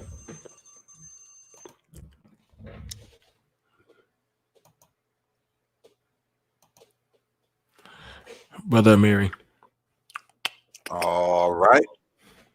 All right. 7 minutes on the clock, please. Timekeeper, sir. All right. I appreciate y'all for having me on. It's always a pleasure, BMT, Brother Xavier, Brother Moses. But I will say this, like, look, dude, you know what I'm saying? Talking about, I see the point when it comes to the politicians that you introduced into the debate. The topic that we were debating, it wasn't prefaced with a politician. That's what a politician does: trust but verify. You see what I mean? But if we're talking about amongst free, sovereign, and individual black people, what makes one black person the arbiter of if you're pro-black or not? And the reason, and that was my line of thinking along the lines of this debate, because oftentimes what I find is many of the individuals who profess themselves to be B1, who profess themselves to be pro-black, are anything but that. And your argument has proven that, because even when I mentioned that oftentimes this pro-blackness that many of you all peddle is actually geared towards class and class struggle, and I mentioned the other socially mobile, upward mobile, affluent black people, you said they'll be fine. So then how are you pro-black then? How are you pro-black? Much of the sensibilities of these individuals who call themselves pro-black is in deference to low-class pro-blacks, and then they'll just see the others undone. Well, if that's the case, then you're going against your own politic of pro-blackness. So let's say, for example, there was a black stimulus package. Would we put economic qualifiers in there, like what they did with this corona stimulus, where if you make over 100,000, you won't get the reparations? If you're a black family that has an income of $250,000, you won't get the reparations. You won't get part of the check. You see what I mean? So what they peddle a lot of times is a class-based argument, but they're telling you it's pro-black. But they'll exclude all these other black people. They'll otherize these other black people. Oh, they'll just be fine. No, I think what it is that you fail to understand the nature of my argument here. You fail to I don't think you simply don't understand what I'm saying. You see what I mean? And so even when we're talking about should pro-blackness have to be shown or proven, that's the way I'm looking at it. That's the way I'm viewing it. From one individual black person to another, not coming from no politician, not coming from Karen Bass, the head of the Democratic National Convention. And even when you do introduce them into the discussion, your argument is still wanting, because they've never presented any policy that's specifically for black people. Don't come telling me about prison reform when the bottom line is the majority of black men and black women are not criminals. So that's not going to do nothing for them. Prison reform is not going to do nothing for me. It's not going to do nothing for David Monroe. It's not going to do nothing for a BMT. That's not going to do nothing for us. What you're making is a class argument. You see what I'm saying? And what you're telling me is it's a pro-black policy position. No, the hell it's not. No, it is not, because the majority of black people are hardworking and don't commit crime. So this is the type of political gamesmanship that we get from these Democrats and their operatives. Well, we'll give you a marijuana reform bill, like all of us just running around here smoking fucking weed. Like, come on, man. No. You see what I mean?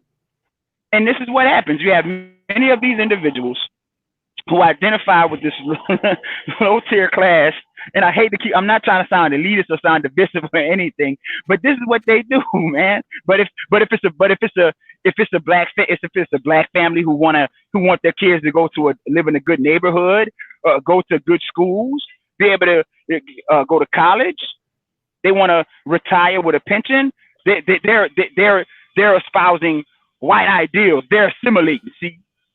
And that was my line of thinking with this debate.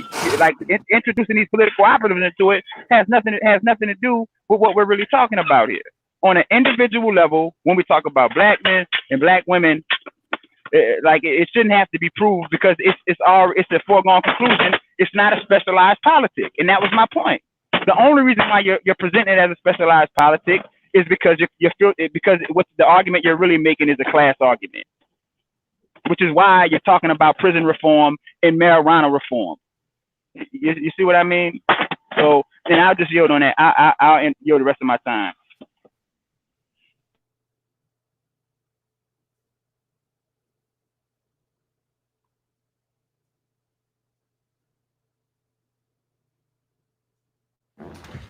Amiri, you good? Can everybody hear me? Yeah, I'm here. Okay, I just need Yeah, you. brother Amiri said he said he's yielding. He said Damn. he's yielding the rest This man of his just time. giving all kind of weight time. I ain't never seen this before. Because I'm still working. I don't want to. Very generous with the time. I know. I'm not used to Amiri doing all this. That's because I'm still working. I don't want the background noise. Okay. You want to get this to Brother Moses? He said he's still at work, so. Well, how much time I have left? Well, that's cool. You got 1 minute and 30. 1 minute 30 seconds. 1 minute 30 seconds. Well, you know, like I said, and this is what I find coming from many of the individuals in the B1 network. You ain't B1. You ain't B1. You know, you know, it's ridiculous, man. You know what I'm saying? And the otherization of other black people, viewing these black people as somehow elitists or espousing white ideals, assimilating the white values, because these people may be middle class or upper middle class. You see what I'm saying? And that's even why I was telling Moses that many, and you see it in white society too. The individuals who are typically on the lower end of the socioeconomic spectrum, less educated, not as affluent, they're going to be race-centered in their thinking. And the reason why is because what it really is when you have a particularly hard goal in American society, it's easy to vilify another group. You know what I'm saying? That's what that is. But if you're doing pretty good in America, then you're not. Most people are going to be the only color they're going to be concerned with is green, and that's money. You see what I mean? And that's what I'm saying. This is actually a class struggle, class-based argument. Again, that's why you're talking about prison reform and marijuana reform, the marijuana reform bill or whatever.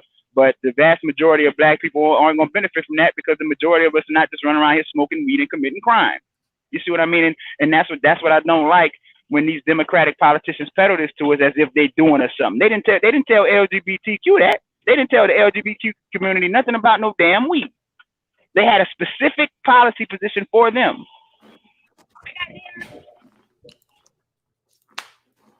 Time. Yeah, they had a specific policy position for them based on what their unique challenges were. We never hear that for us. We never hear that. And that's the point I was making when he introduced the politics into it.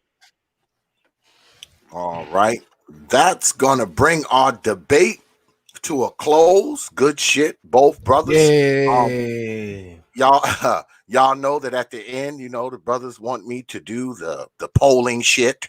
So we're gonna go ahead and poll it up. Put an M in the chat room if you believe Brother Moses won the debate. Put an A in the chat room if you believe Brother Amiri won the debate. M for Brother Moses, A for Brother Amiri. Come on, hurry up. God damn it. Slow typing ass people. You better get ready, X. You got those mamas coming after you tomorrow. Mamas coming. Yeah, they coming. Days are coming. Come on. I talked to 2 of them, boy. They got your number, boy. They've been watching your channel. Think you can talk all kind of way to women and think you can get away? Good. Oh, Lord, boy. Come on. M for Brother Moses. A for Brother Amiri. A. Another A. Y'all some slow typing ass people. I can't wait to see those Don't mamas take be much X. to hit that shit with your damn pinky, goddammit, with your pointer finger. Neither. Both are pro-black. Oh my! You're wrong for that one. The only one. You're wrong for that one. Some mamas beat X tomorrow, y'all. Oh, yeah. Let's see. M. Another A. Come on. Come on. It's looking like Brother Amiri. It's looking like Brother Amiri. We might get to see those mamas like... beat X. It's looking like Brother Amiri. That's what it's looking like so far with these slow typing ass folks. Come on, guys, vote in Cash App if you can Cash App. We know y'all got cigarette money. We know y'all can't go to the liquor store. Some of y'all can't. We know they can't go to no damn store, Daddy. Well, probably the liquor store was an essential for some of these people. I know I can't go. Yeah, it's looking like Brother Amiri. Another M. Come on, y'all, before I start playing the damn Jeopardy music. Oh, shit. These mamas.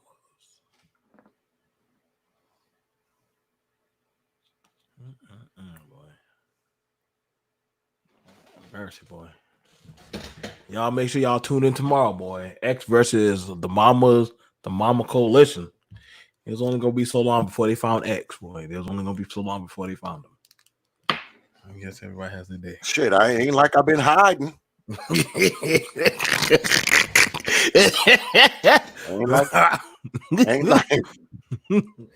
ain't like I've been hiding. Ain't like I've been hiding. I was trying to get the grandma and the mama. I was trying to get the grandma and the mama on and the daughter. Somehow the grandma, she's 47 years old. How you a 47-year-old grandma? But I'll try to get all three of them on. You know what I'm saying? Yeah. Now y'all know what we going to. Now we going to. I don't know what you look like on time, Brother Moses. Brother Moses still here? Yeah, he's still here. I don't know what Moses looked like on time. Because Amiri had to leave. I think he was still at work and all that. Yeah. But if y'all want to ask Brother Moses some questions, y'all know how we do it. Them questions got to be super chatted or cash apped. Save the Mama Foundation. Go ahead and shoot them up. Shoot them up. If you got questions, shoot them up. Now's the time. Because if not, I'm going to let the brothers go. I ain't going to hold them here if y'all ain't going to ask them no damn questions. Come on now. I'm not going to hold them here if y'all not going to ask them shit. God damn it. Yeah, come on now. Ain't got no questions. Ain't no questions. Yes, No questions. SKC ass say bring them mamas. All right, SKC. SKC, they got your number too. They got you and X. They got a lot of y'all numbers, so don't worry. The Mama Coalition will be coming out for all of y'all. Yeah, Brother Supreme might come through tomorrow. He said maybe because he work and shit and at home and shit, so he might be able to come through tomorrow. I try to keep them back from you, X. I try to keep them back from you. Yeah, can't keep them. Well, they can come on and step into the digital squared circle. That's 3 generations of mamas coming on. I don't think good.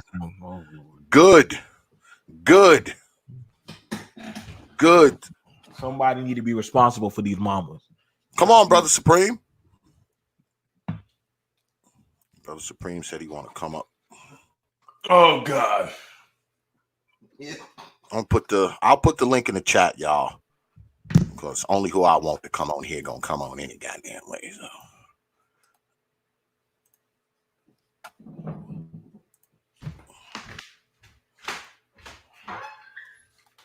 I might have to step out in a few, y'all, for a few minutes. So y'all might have to hold it down for me because I got a trailer here and someone's coming with a truck. They're supposed to have been here already, but I know they're going to be here soon. So I got to go out here and I got to load this trailer up so the brother can take it away. So I might have to step out for a few minutes, y'all, in probably about 20 minutes. Because I got to go and hook up this trailer to the truck so the brother can take it up out of here. Y'all might have to hold it down for me for a few minutes. And anybody else who want to come up can, depending on who you are. Depending on who you are. Depending on who you are, you can come on up in here.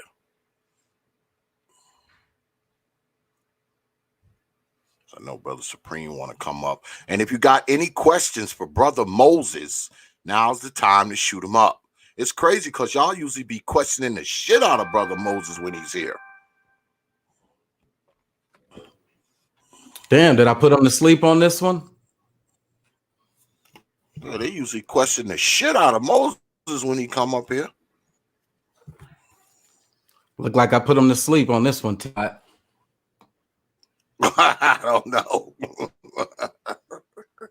Yeah, they usually fucking question Brother Moses to death. Hold up, let me see. Somebody just sent a cash app. Let me see who it is. Hold up, y'all. My damn phone's freezing up. It is an Android. It is a fucking Android. Who was that? Who sent that? Oh, Brother David. Good luck on that cash app, Brother David. My phone's slow as hell, so it didn't want to register so I can see who the hell it was. And I guess that's for this question right here. Brother David wants to know, why don't pro-blacks have a marriage initiative or address abortions? I believe that's for you, Brother Moses. I don't know. Has he looked? Brother. What? I said, has he looked?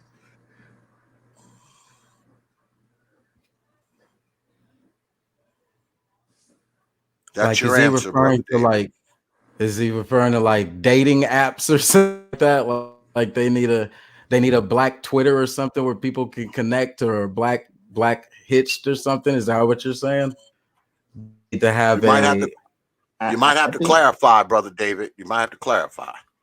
I spoke to David Monroe about this before. I think what he's talking about is almost centered around the question of what are pro-blacks doing to raise the marriage rate within Black America? Because I mean, same thing. That's been going down for quite some time. Yeah, that's the same thing. So, well, let me ask a question of you, Brother Moses. Yes, do you believe, and this is kind of piggybacking off of what Brother David was saying. Do you believe that talking family and marriage and legacy and all that kind of stuff, does that fall under the quote unquote pro-blackness umbrella, in your opinion? Yeah, I hear in this I definitely hear business. I'm here, Nyla and Chaz, but also on the streets too, right? So when I go to like which is little here in Arizona, they're looking at health systems. They say family systems. They're down to the race-based data. They're one of the places where you can get that affirm that the Black household number is. They're the ones who put out those surveys. They're the ones who also are asking for more data so they can identify the pre-existing inside of households. Fortunately, right now,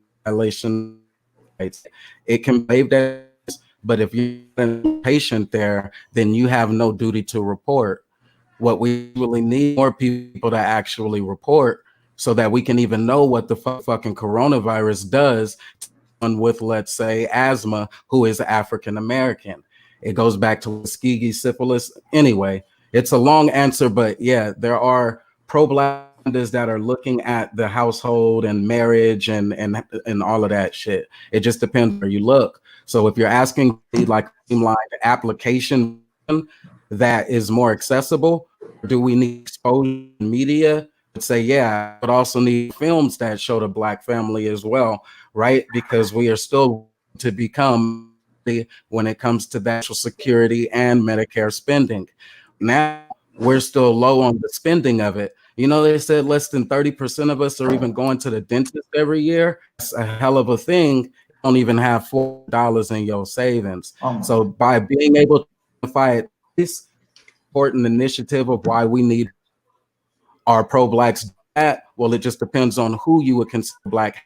You're evaluating it and where you're looking to ascertain that information. That's my answer. Okay. Would you agree though? Would you agree that there's different categories and different levels of quote unquote pro-Blackness? That's not just one thing. I mean, I think that that's many things. Would you agree that Absolutely. there's many different types of pro-Blacks? Go ahead. Yeah.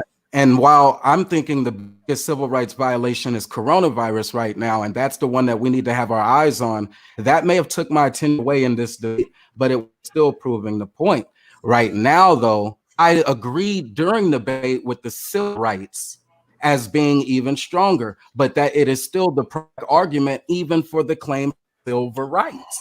Right. And not only did I do it that way, I showed his source that he mentioned during the debate, which is Williams. He's the guy who said it's more economics than race. So this debate, when they rewatch it, they will how synthesized it was. It was actually a good debate where the information and the receipts, those are valuable gems. I'm not sorry that I lost. I don't think of it that way. I think the information was shared. Not only did I have to prove we need receipts, I did so with sharing the screen on some very key. Now, like Pew Research, but some of those other sources I tell you are, including the same guy he mentioned, the guy from Harvard, he's a hitter. Okay.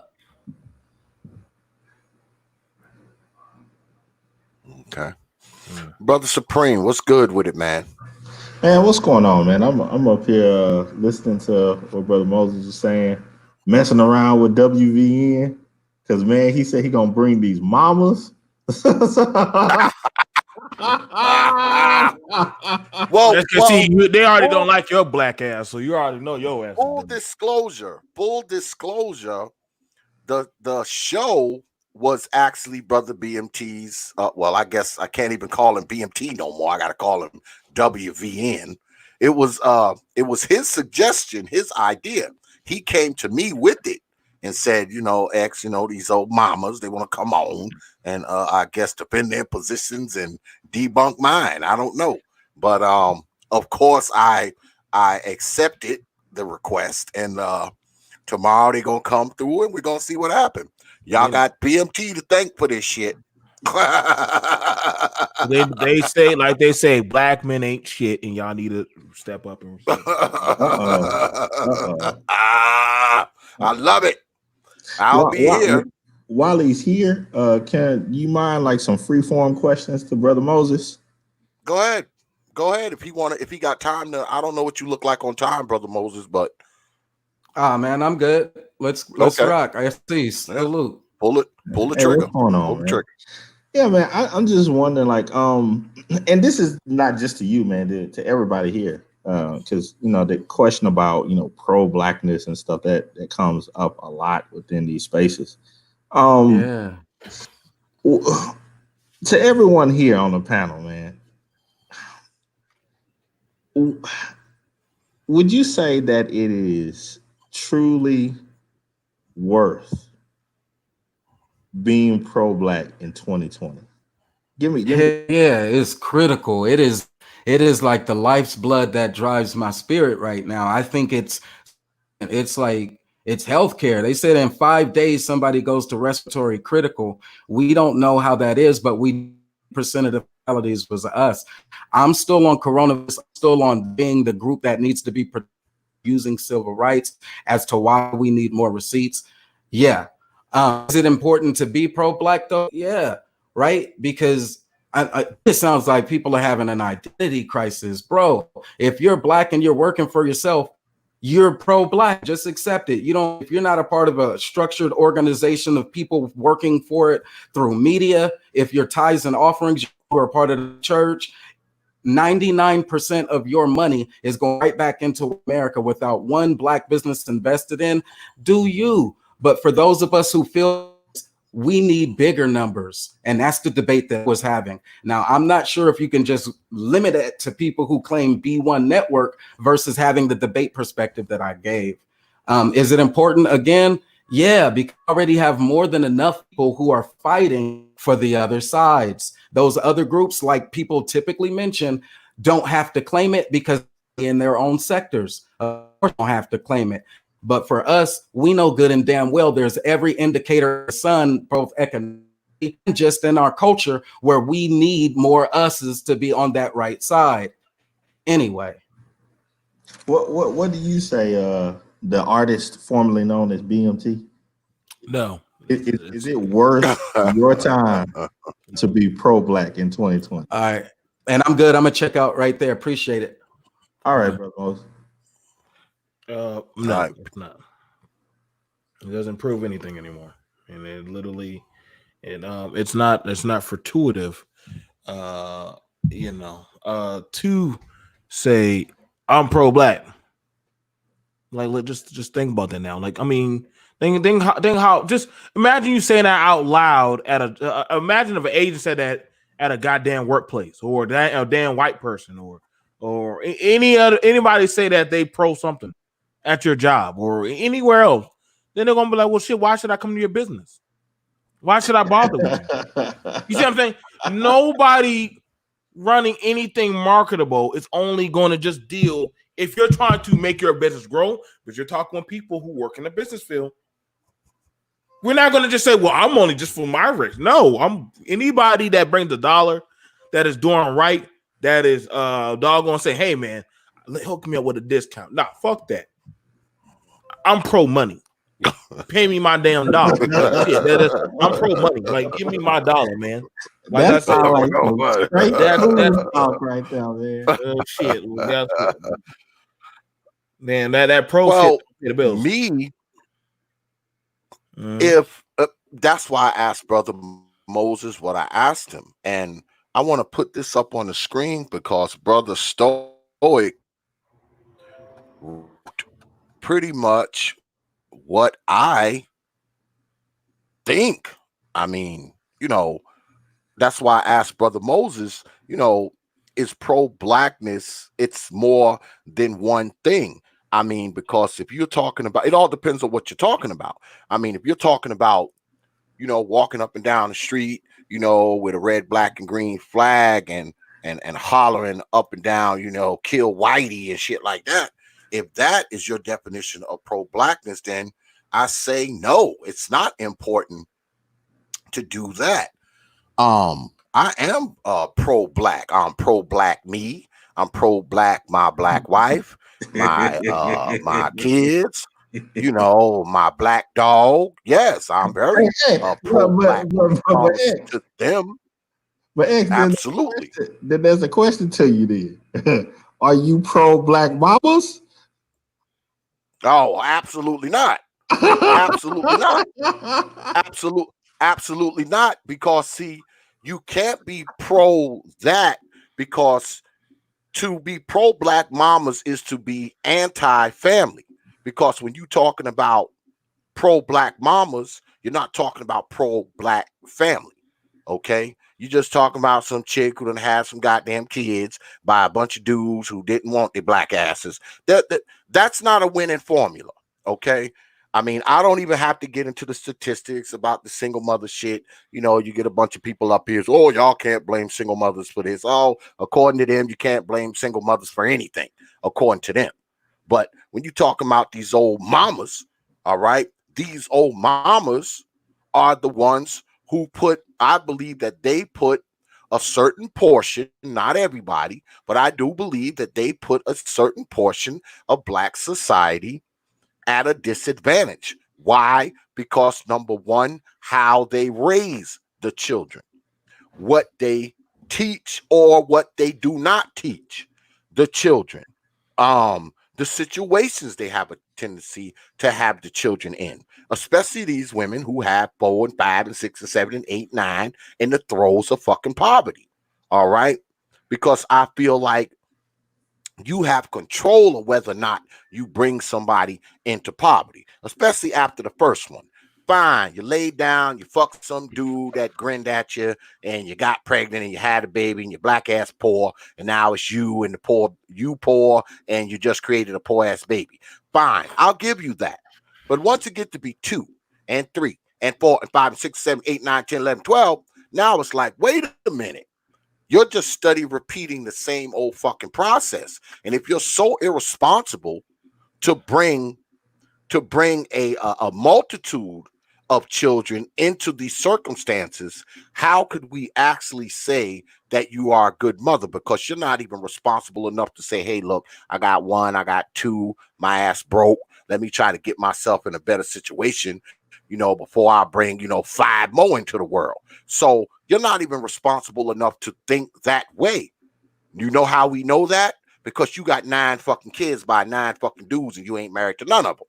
So you're like a banner. You're walking around with a big ass banner of irresponsibility. I don't give a fuck what no one says. You are irresponsible. And you're irresponsible with your old funk box. If you can't be responsible with that thing hanging down between your legs, how can we sit up here and say you're responsible with life, with children, with rearing, with raising, with developing, with guiding, with counseling? How can we say you're not even responsible with your own fucking body? But you're responsible enough to raise 7 more people. You're the person we should be putting in charge of 7 other people. You're that person, the person who can't even control their own goddamn genitals. Come on, man. But X, they keeping us from being exterminated. Yeah. When all those children like that, they're keeping the race alive.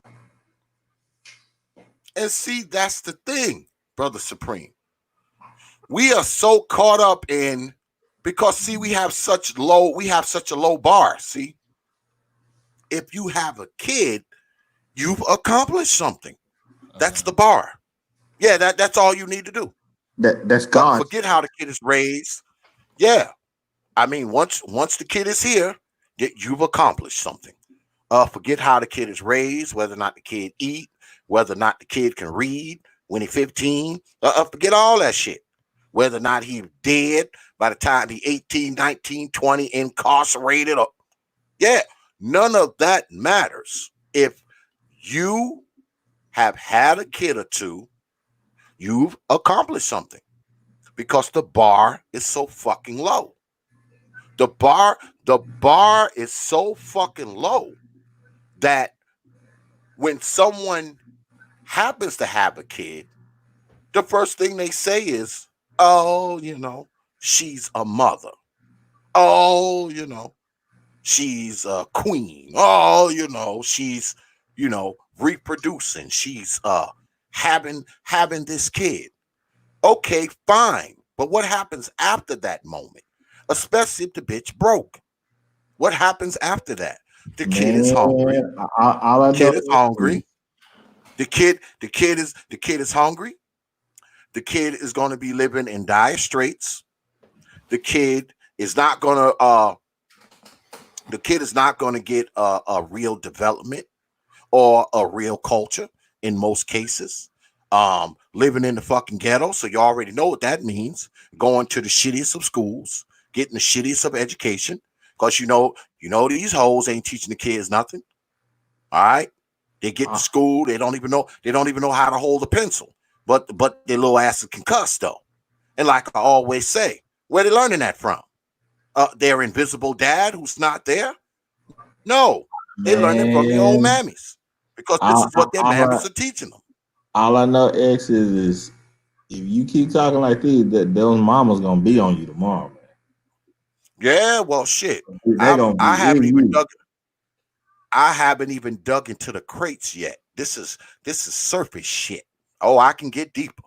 Because I can go into the fucking abuse. I can go into the illiteracy. I can go into the lack of education. I can go into the multiple baby daddies and why I think it happens. I mean, this is light talk right here.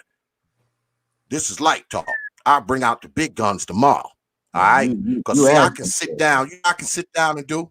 Let me tell you something, man. I think what I can sit down and do. It set you up, man. That's what I think. Do you know, Brother Supreme? Do you know? Because you know, These Old Mamas is a series on the Proper Thought series, because this is the Proper Thought series, and that's one of my series. And I have had these talks about these old mamas. And let me tell you something, man.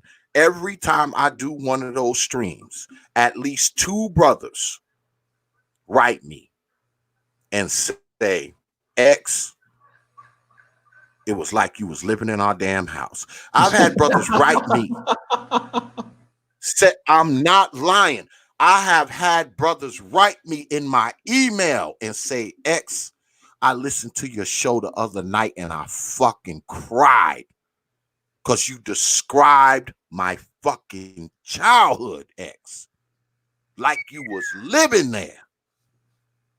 And I get those emails every time I do one of those streams.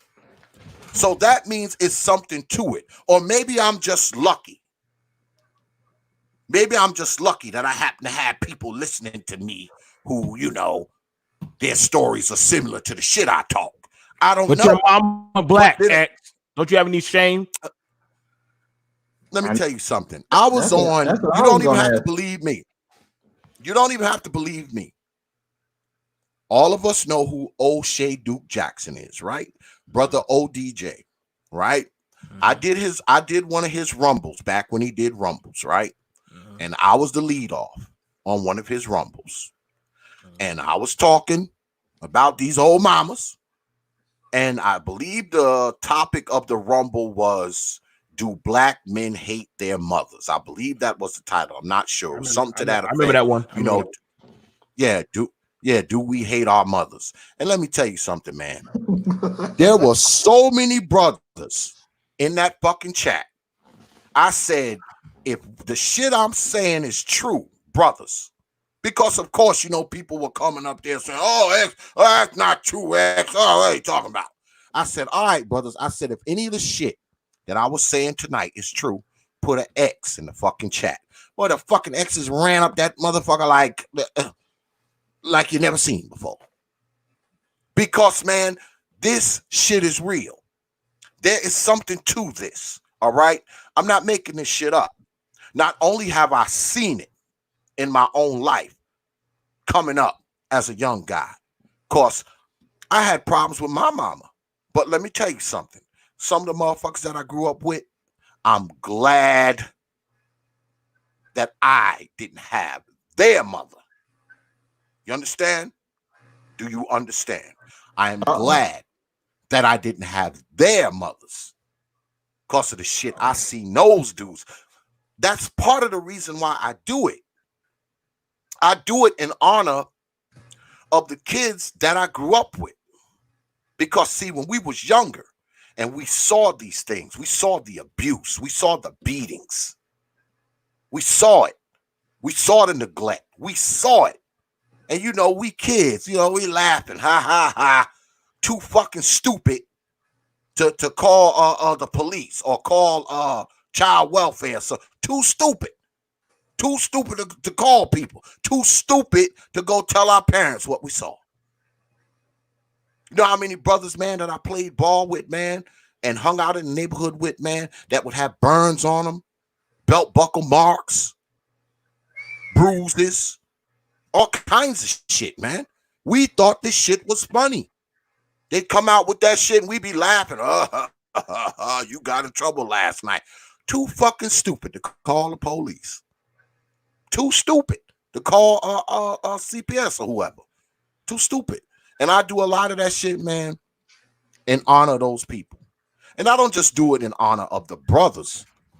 Because if you look through the T.P.O.T archives, I have interviewed girl after girl after girl after girl after girl who talks about how they were molested as children by mama's boyfriend, by Uncle Jimmy, by a motherfucker down the street, and how their mothers did nothing. Nothing. Don't you I knew of these stories when I was. Don't you do that? Don't you do that? I knew of these stories when I was a teenager. That shit was happening to girls back then. And like I said, you look through my archives, you will find quite a few stories of me interviewing girls who were molested as children. That was those men. I do it because of that. That was those men. Huh? That was those men. Yeah. Now, mind you, I will say, I'm not gonna stay on here while you attack black women. That's what I'm talking about, man. I'm gonna protect my black queen. Against the queens, man. No, Shut up, SKC. I'm protecting. I'm not attacking. I don't attack. See, that's the difference between me and the other brothers who they kind of try to compare me with. See, I don't attack black women, but I do talk about these old mamas.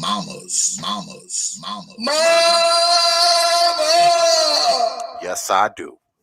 Yes, I do. Because I believe that many people's lives in black society that are fucked up is directly related to the fucking mother they had. I truly believe that shit. I truly believe it. Now, mind you, I'm not saying all black people had these fucked up mamas and all, because I had a mama too. And I loved my mama. And my mama was kind of, she was a tough lady. But see, I also had a father in my life. My father didn't die till I was 37. So my father was in my life my whole childhood and up until the time I was damn near 40. My parents were married 56 years when my father died. So I always had a man in my life. And see, men aren't just the protectors from, the rapist down the street, the boogeyman underneath the bed, or the monster in the closet. Men also protect children from their old black ass mamas. Because see, if a man is in a child's life, that child won't get beat as much. If a man is in a child's life, that child is less likely to find himself abused, neglected, molested, raped. Because see, a man protects a child from all that shit. And this is another thing. Do you know that 73% of black children who find themselves molested, you know who those children are? No, don't you say it. Children of fucking baby mamas. That's the truth. That's just the fucking truth. Why? Because even the creeps who do this shit to these children, they got enough sense to know not to fuck around with a child who has a man in his life. Because see, we're not like mamas. See, if you raised by one of these old mamas and her boyfriend coming into that baby room every night and she go and tell mama, you know what mama say? Oh, that man ain't doing nothing to you. That's a good man. What's wrong with you? You lying. You this, you that. Blame the kid. Oh, it's because of you. It's because of them clothes you wear. Blame the kid. But flip that shit around and let that baby come to his father and say, hey, look, Pop, this motherfucker coming to my room at night. See, when we hear that, we don't ask any questions. What we do is we load up the Desert Eagle and we go to wherever we think this Negro is. And boy, he got some splaining to do. And he still, even after explaining, he may not make it out of there alive. That's the difference. That's the difference.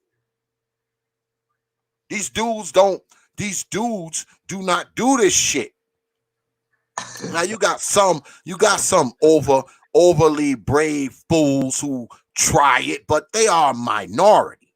These creeps who touch on these kids, they don't mess with those kids, man, who they know got a father in their life, man.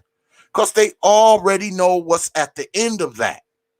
If this kid goes, because I know when my daughters was little, if they was to come to me and tell me some motherfuckers was touching on them, I wouldn't even be here right now. I'd be in the fucking penitentiary some fucking where. That's where I'd be. I wouldn't be here. I'd be doing this show from cell block, from D block, you know, on a collect phone call and shit. Calling your house, collect phone calls some fucking where. But see, it's not like that with these old mamas. You know why? Because these mamas are selfish. They put their own needs, their own wants in front of those children. All right? And see, the sad thing is that they probably don't even realize that they're doing it. They probably don't even realize it. They so anxious for a man. They're so anxious to be loved. They're so anxious to have somebody around. They're so anxious for this man to be here because he might just stick around till they get old. They put all of that in front of the children. That is why these things happen. You know why? Because deep down inside, we all know that some of these women, man, they didn't want these kids. Their asses just laid down and fucked irresponsibly with some irresponsible ass Negro. And here come a oops, irresponsible baby. Oops, irresponsible birth. That's mostly what it is. That's mostly what it is, man. The baby's here now, so it's like, okay, you know, I gotta do something. I gotta feed it. I gotta clothe it. I gotta house it. I gotta put it on the school bus for a few years. And in the process of all of that, pumping out a few more. But still hanging out at the club, still at the trap house, still dragging dudes into the house over top of the kids. So you can't tell me that these old mamas care about these children. Hold on. Something I need to understand. What's wrong with the trap house?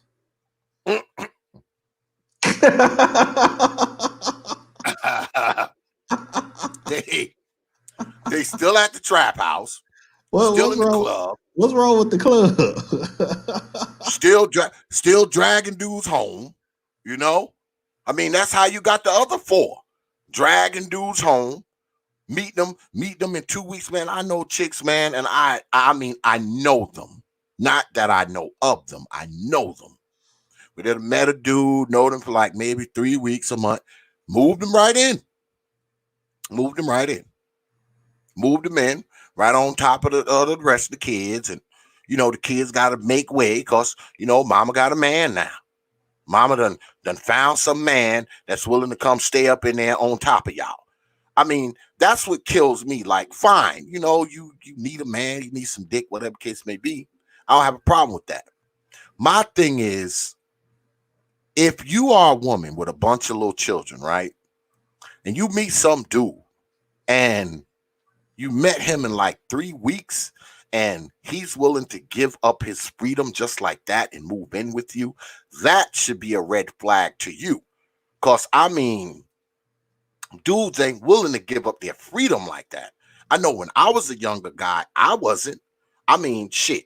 When me and my wife got married, man, let me tell you something. I didn't get rid of my fucking condo until after we were already married. We didn't get a house together until after we were already married. She had her place. I had mine. I mean, I wasn't willing to just get rid of my house and then move in. Hell fucking no. Hell no. So any dude that's just willing to just up and give up his freedom and come move in with you after he just met your ass, that should be a bright ass amber red flag to you, because you should be asking yourself, damn, why is this guy willing, to move in with me, and we've only known each other for 3 weeks, we've only known each other for 21 days, how is he ready to move in with me? But I guess you can't think like that, because see, you just met him 21 days ago and you ready to move him in. You gotta have him living there. Well, it sounds like you just old school. You asking too many questions, man. Yeah. That's what it sounds like to me, man. Yep, I'm too old school. I guess I'm just too old. What I gotta understand is that you ain't gotta know nobody for a while. You ain't gotta know them for a while before you move them into your house. Once you've met them, like a week later, it's time for them to move in. Come on, man. But you've been talking to them online, though. Yeah. But see, this is the thing. On the other side of that, if you're a grown adult woman and you don't have any children there that are in danger, you can do what you want. Because see, me, I don't care what adult women do. You're a grown-ass woman. You can do whatever you want to do. You're an adult. My problem is when what they do affects the little ones, because the little ones are innocent, man. They didn't ask to be here. They didn't ask for none of this shit. So you would think that the women would put their safety in front of all the other shit. I mean, you got the kids now. You done had them by 3-4 dudes that don't want you and don't want the kids. Fine. You are the only thing there to protect those children.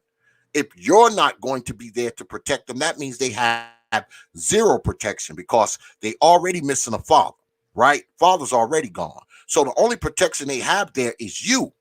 And why would you jeopardize their safety just so you can have a fucking man in the house? Just so you can have some pleasure at night. But there's the hole in your argument, is because if you like infantry skills and you're a real pro-black, then those black mamas, they should automatically be getting protection from the pro-blacks. Yeah. So no matter what she do and what situation she in, you should have a pro-black man now that's ready to bring up the mantle and protect the whole situation. And see, this is the thing, Brother Supreme. I wouldn't talk about this stuff so much if it wasn't so prolific in Black society. Do you know that somewhere between 60 and 70%, and it might even be as high as 80%, I'm talking about the percentage that's reported, between 60 and 70%, I believe it is, of black girls are molested by the time they are fucking 16. 25% of black boys are molested by the time they're 16. Man, that's a problem. Not only is that a problem, it's a crisis. And you don't hear people talk about it. All right. You don't hear people talk about it. You always hear people up here, trying to protect these old mamas and protect these old black hoes and trying to protect them. But you never hear nobody talk about protecting these kids, man, who are getting raped and beat and killed and abused and neglected. You never hear about that shit. Now, motherfuckers will jump up and call people pedophiles and all this kind of bullshit. But wait a fucking minute. Wait a minute. 7 out of 10 young black girls have been victims of pedophiles. 7 out of 10. You know what that means? That means I can go somewhere, get in the middle of a crowd of black women, pick up a handful of gravel, and just throw it in the air haphazardly, and I'm guaranteed to hit somebody that was molested by mama's boyfriend. I'm guaranteed to hit them. Guaranteed. All I got to do is stand in the middle of them, reach down, get a handful of gravel, close my eyes, and just throw that shit up. I'm guaranteed to hit a couple women that was molested by their mama's boyfriend, by Uncle Jimmy, by somebody they left the kid over their house. I'm guaranteed. And see, that's why I believe, because, we are secretive people, and I try to tell people to stop keeping the secrets. We are secretive people. But see, we want to keep the secret. You know why? Because it's happened to so fucking many of us. I bet there's people in this fucking chat room right now that went through that shit. If they weren't raped, If they weren't molested, they were beaten, they were abused, they were neglected, they were left alone. Guaranteed. You're not supposed to talk about this. Guaranteed. This is getting kind of uncomfortable, man. You're not supposed to be talking about it. It is uncomfortable. It's very uncomfortable to black folks. Why? Because it happens to so many of us. It happens to so many of us. Like I'm talking about this shit now. This is debate night, but you know, this is usually a DXL topic. But every time I talk about this, Brother Supreme, this is no lie. Whenever I talk about this stuff, I get 2, 3, 4 emails from brothers who write me and talk about this shit. Like, X man, like, man, you was talking last night, man, I cried. X man, it was like you was living in our house. X man, it was like, because, and the crazy thing is, I don't live with these people. I don't know these people in this chat room. I don't know these people who watch my stuff. So how can the shit I say be so goddamn accurate? How? I don't know these people, Brother Supreme. I've never met them. I didn't grow up with them. I didn't go to school with these people. I don't know these people. They're people who watch my stuff. Well, so it could be said. It could be said that you pay these people to come to your show and just agree. They're plants. I'm hitting their cash app. So they'll come on the show, listen to this shit, and then turn around and email me tomorrow and shit. I mean, how can that be? How can that be? How can I have so many brothers hit me up, man, and talk about this shit? Well, you said that you a businessman and you know business ain't slowing down for you, so you got enough money to pay people. You know, I wish. Like, because some people say that, you know, people put out propaganda and they want to make the black people look bad and so forth. Or you could be an agent. Yeah, I could be an agent. I could be an agent of chaos. Who knows? All I know is no one can fucking deny the shit that I say. That's it. Now people are trying to lie. Oh man, that didn't happen to me. You know, the fucking cowards, But I mean, I've had brothers on my show talk about this shit. Perfectabilis, the real Ray, the other Ray J, and others. Brother Jay Shine. Just look at my archives. I don't take my videos down. That wasn't me talking. They had the show talking about the shit they went through when they were children, the way they were beaten, the way they were abused, the way they were neglected. They talk about this shit, man. I guess I paid them too. I paid them. Well, there's something else that you're not adding in all of this, X. White people do that too. White people do it too. White people do it too. So don't be trying to make it look like this just black people. This a worldwide thing. Yeah, well, I'll say this to that. It's aliens that do it too. I'm sure this type of shit fucks up white folks, Latino folks, and Asian folks too. I'm sure it fucks them up too. But guess what? If it fucks them up, that means it fucks us up tenfold. With everything else. Because when shit strikes other people, it always strikes us tenfold. That's just the way it is. I mean, no matter what it is, whoever it is, if they catch a fucking cold, we as black people, we catch fucking coronavirus. That's just the way it is. All right? So if especially if you say white people, because you know when white people catch a cold, black folks definitely catch pneumonia. So if you're going to say white people do it too, fine. That means however it's happening with us is a fucking crisis. It's not just a problem. It's not just an issue. It's a fucking crisis. And I believe a lot of that shit that happens to black folks in their fucking childhood fucks them up for the rest of their fucking life. And that's why a lot of them can't succeed. That's why a lot of them can't learn. That's why a lot of them can't build. That's why a lot of them can't get out there and make shit out of themselves. Because see, a lot of black people, man, their childhoods were taken away. That's why they need more help from people like you in the community. We need you to move back to the community so you can be right there to help. Mm-hmm. Yeah. And people will say, well, y'all guys, y'all blame your mother for everything. No, I don't blame my mother for shit. I blame your old mama for fucking you up. Because, see, my mama wasn't allowed to fuck me up. Because, see, I had a silverback gorilla as a father. So she didn't get a chance to fuck me up and make it so I was lazy or a loser or illiterate or got abused or raped or no shit like that. She didn't have the power to allow that to happen because I was under the protection of a man. I was under the protection of a man when I was a child. So those things didn't happen to me.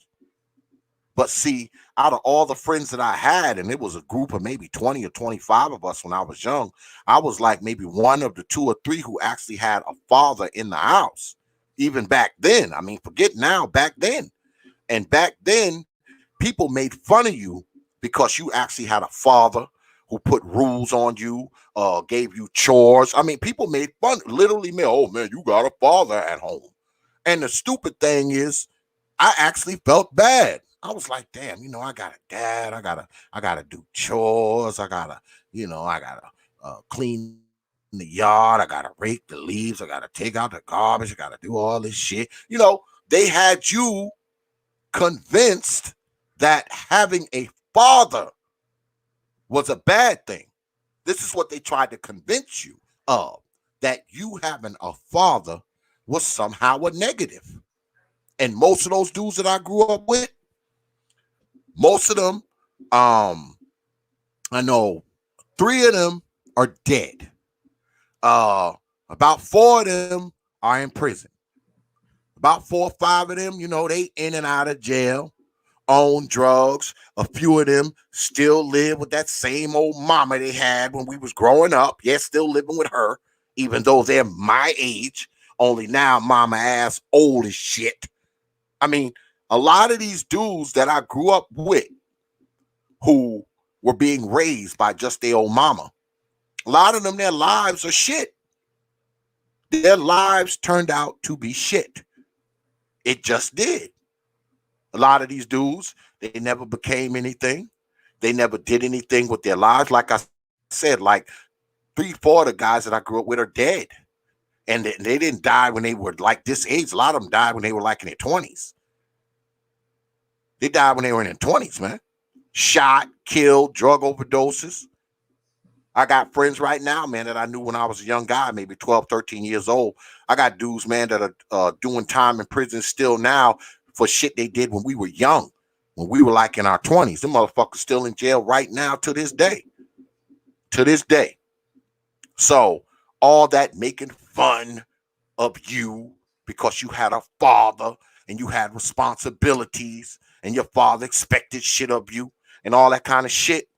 All that shit kept me from ending up like them motherfuckers. Like I said, I got friends now, man, that's in their 40s, man. They're in there like their mid-40s, man, 50s. They still live in their mother's house today. Live in their mother's house.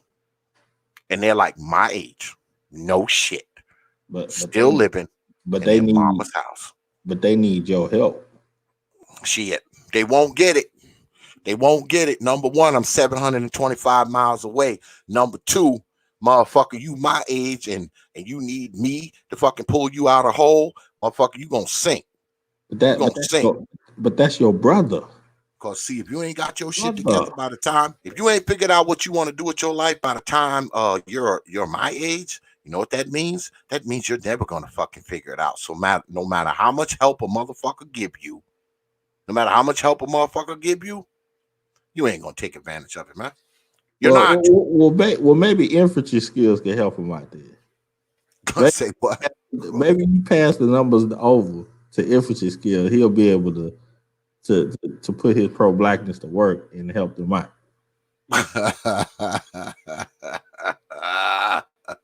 Maybe tomorrow when the mamas come, you can say, hey, we got a dude in the audience named infantry skill, and he will help the black mamas.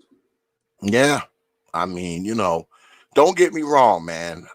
I mean, people, and I was talking about this to my wife earlier, right?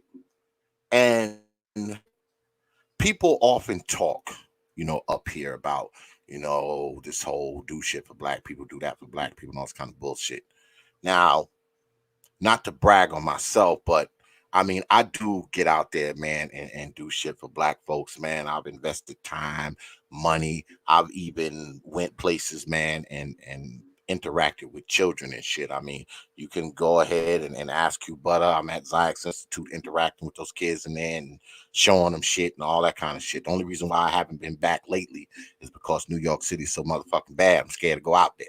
But I was supposed to go out there. I was supposed to go to New York City like a month ago and do a demonstration and show some, mechanical theory, internal combustion engine technology. I was supposed to do a demonstration there, like a month ago, because I was there a few months back. Well, actually, it's been longer than a few. It's probably been like 6 months back. I was there and I was, interacting with the children and shit like that. And somebody had taped it. I didn't even know they were taping it. Info Man brought it to my attention. He was on my show a couple weeks back, and he was like, "Yo, X, man, I was watching a video about Zyx, man, and they were talking about, a guy interacting with the children. And when it panned up, I looked and I was like, oh shit, that's X. I know that guy." I didn't even know that. I didn't even know they were taping it, because I was there. I was there all day. That day I was in New York City. I went because whenever I go to New York City, I stop by Zyx and shit. And I was there, man, like the whole day. I didn't even leave till nighttime. And like I was telling everybody a week or two ago, I was in there explaining magnetic armatures to them. I was helping them disassemble fan motors. They were making remote control cars. I was helping them solder. I was explaining electrical current theory to them, electrical brushes and shit like that. Some dude, he got it on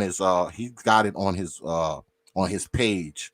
Lennon Honor is his name, and he's got he's got the video on his page, and they were taping in there because when I went there, I did some taping. And I didn't even put it up yet. I mean, I still have the footage, but they were in there taping unbeknownst to me. And, they caught me in mid demonstration. I was, showing the kids, some mechanical theory and electromagnetic resonance. I was explaining, that kind, the shit I do, Brother Supreme. I was explaining it to the kids in there and shit. And like I said, I didn't even know they was taping this shit. They did that shit on the low, and I had no idea. Told you, Info Man brought it to my attention. He was like, "Yo, man, I saw you at Zyx, man, teaching the kids and shit." I was like, "You did? When? Where you saw that at?" I didn't know it was taping in there. So I mean, I don't really talk about it. I talk about it, to a small degree, but I don't really talk about what I do for black people. I really don't, man. Unless a motherfucker pull my card. Okay, let's a motherfucker pull my card. And I'll say, wait, motherfucker, you don't know me. All right, you don't know what I do for black people. Shit, I'm married to the biggest motherfucking bleeding heart in this fucking estate. Shit, I gotta do shit for black folks even when I don't fucking want to. Because my wife's a fucking bleeding heart. Oh, people need our help. They need our help. So, don't tell me about what the fuck I do for black folks. All right, motherfucker, because you don't know me. Motherfucker, you want to know what I do for black folks, motherfucker, follow me around and you'll see what the fuck I do. So all that YouTube talk, motherfuckers talk about what they do for black people and all kind of bullshit. A lot of these motherfuckers, only thing they do, what they consider doing something for black people is being on fucking YouTube. That's what they consider doing something for black people. Getting up on this motherfucker talking. Like, come on, man. That's if that's what you consider doing something for black people, I'm not impressed. Yeah, I'm not impressed. I'm not. Oh man, because you're not supposed to say that, man. You're not supposed to say. I'm not impressed. if this is what you consider doing for black folks, man, I ain't impressed with this shit. I ain't impressed because guess what? Black people need more than YouTube, man. They need more than that. Shit, motherfucker, you motherfuckers ain't on the ground. Shit, show me something. Show me something, motherfucker, that you do for black people, because I could definitely show you something that I do. I damn sure can. I can show you in pictures, in film, motherfucker. I can show you. All right? And I don't mean show me one of your fucking videos, you know, where you had a stream that got 20,000 hits. No, that don't count. Show me you doing the shit that you telling everybody else to do. Show me that. Shit, show me that. I don't even get up here and tell people, oh, you should do this for black folks, do that. But I don't even talk that kind of talk, man. That ain't what I tell motherfuckers to do. I don't tell motherfuckers to get out there and do shit for black folks. I say if you want to, do it. If that's what you want to do it. But don't try to force other motherfuckers to take up, to carry your flag and take up your mantra. Because I don't think charity should be solicited, man.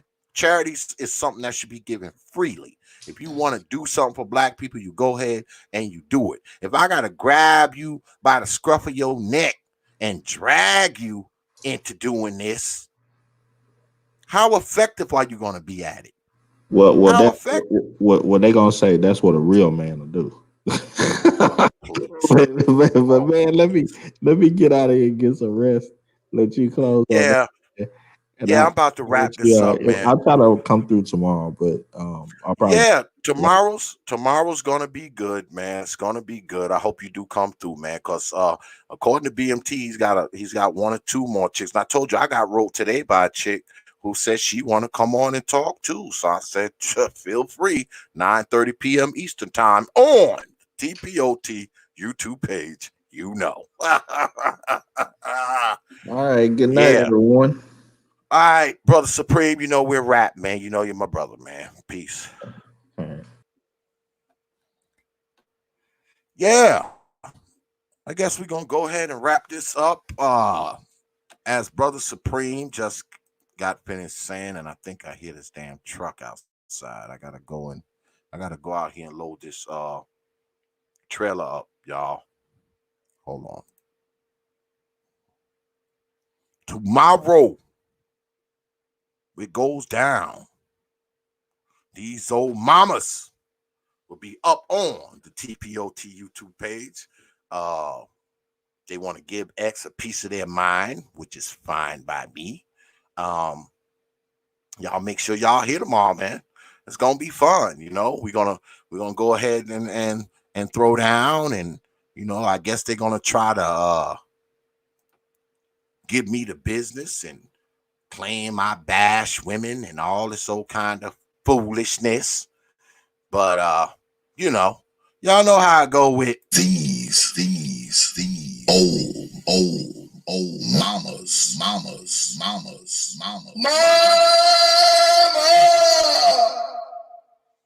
Y'all know how it go with these old mamas.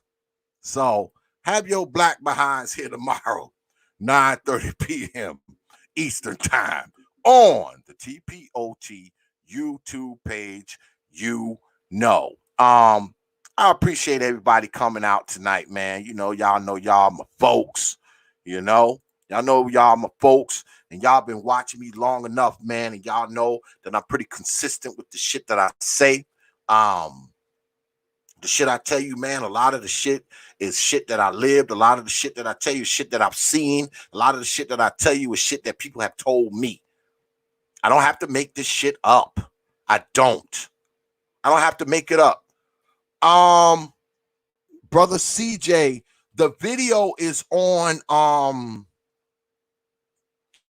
Brother Lennon Honor's channel, and it's an excerpt.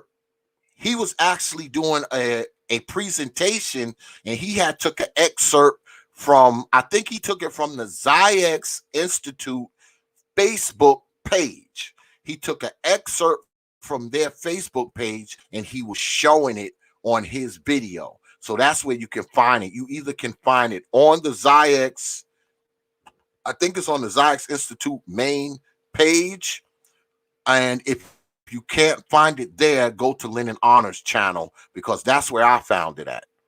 That's where I found it at, because brother Info Man had brought it to my attention, and I went to Lennon Honor's page, and I was, able to find it.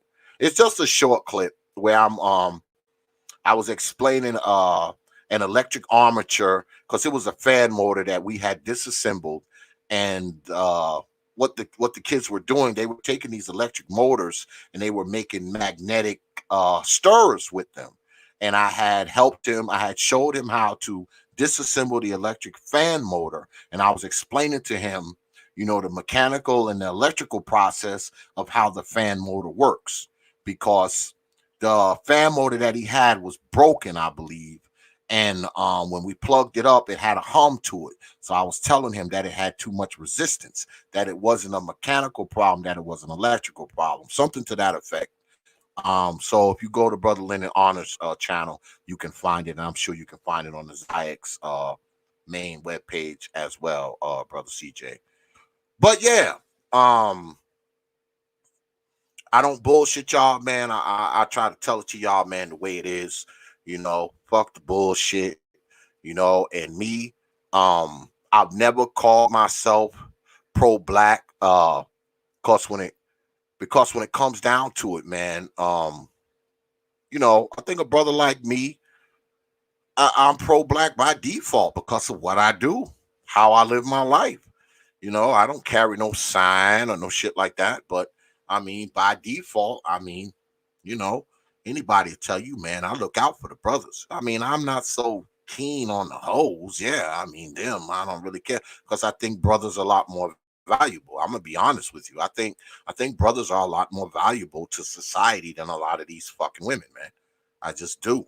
I think there are more brothers worth saving and helping than women. That's just my position. That's just me. My wife would tell you, I mean, when it comes to the brothers, man, I look out for the brothers, the brothers that I do business for. I mean, come on, man. Let's be honest.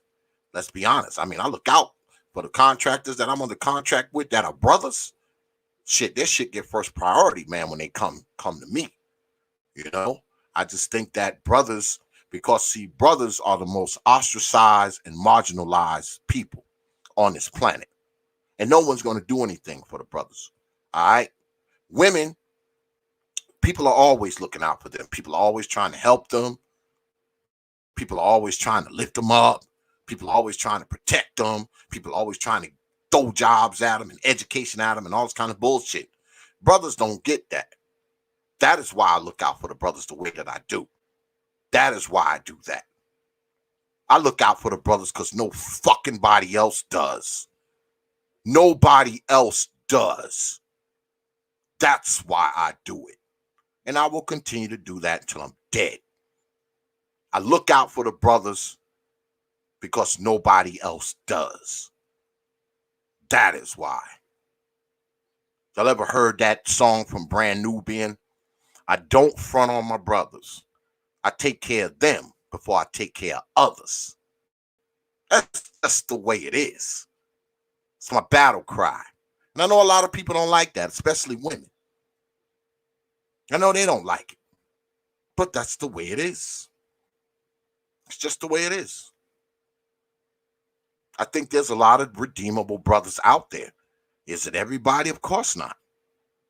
Of course not. But I think there's a lot of redeemable brothers out there. Way more redeemable brothers than redeemable women. That's just my opinion.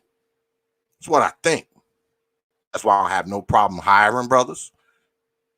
Okay? Anybody who's ever worked for me, they know all I've ever hired was brothers. Ever. And that's ever. Ever. That's why the brothers who I do work for, this shit get priority. Priority. You understand? If I'm on the street and I see two homeless people, and one's a female and one's a male, and if they both asking for $1, you know what I will do? I will take that $2 and give it to the brother. Why? Because guess what? What's good, brother Art? I see you up there, brother. Why? Because that brother who's standing on the side of the road is less likely to get any help. He's less likely to get a job. He's less likely to get any fucking assistance from anywhere. That woman standing out there, guess what? Guess what? She got all kinds of shit that'll help her. Especially if she got a few bastards. Shit. She get a place, food, money. Brother ain't gonna get all that. I don't give, you can ask my wife, I don't give female beggars, I don't give them shit. I will not give a female beggar standing on the side of the road a fucking quarter. I will not. Nope. I will not. A brother need a couple dollars, fine. I will not give one of them female beggars a fucking dime, because they are 10 times more likely to get fucking help than the brother is. And that's just the truth. Now, of course, my wife, she, oh, that's wrong. That's wrong. I don't give a shit. I ain't giving up shit. Shit, I'm gonna give somebody something that's gonna be the brother. Because ain't no fucking body else gonna look out for them. Shit. Goddamn women, everybody looks out for them. Nobody looking out for the brothers. Get them old bagging ass fucking hoes, nothing. I'll drive right by them bitches. I see them and I'll floor it.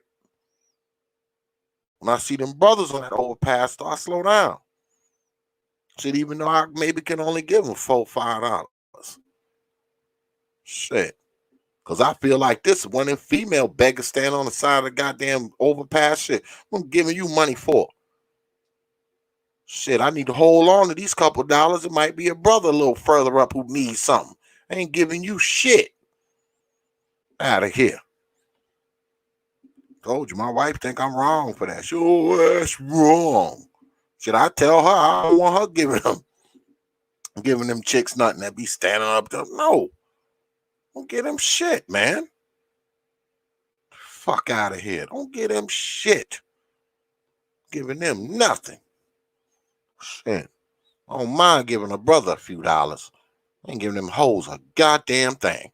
Not a fucking dime. I don't give a fuck how bad she look or how in dire straits she is. I don't care. She gets nothing from X. And if my wife in the car with me, she better not roll that fucking window down and give her ass nothing. Better not.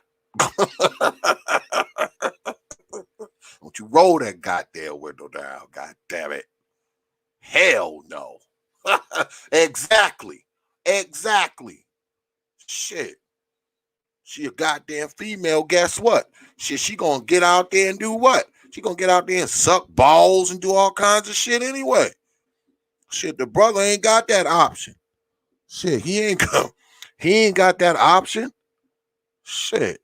Come on, man. Shit, she gonna get out there and suck balls and do all kinds of shit and fuck motherfuckers and get all kinds of money. Shit, the brother out there homeless, he fucked up. He need a sandwich. Shit. He need a sandwich. He needs something to eat, a hamburger or something. Shit. Even if he take the shit and smoke it up and crack, I don't give a fuck. I don't even care.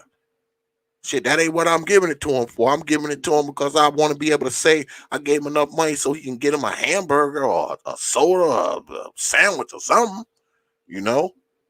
Shit, I was fucking, where was I at?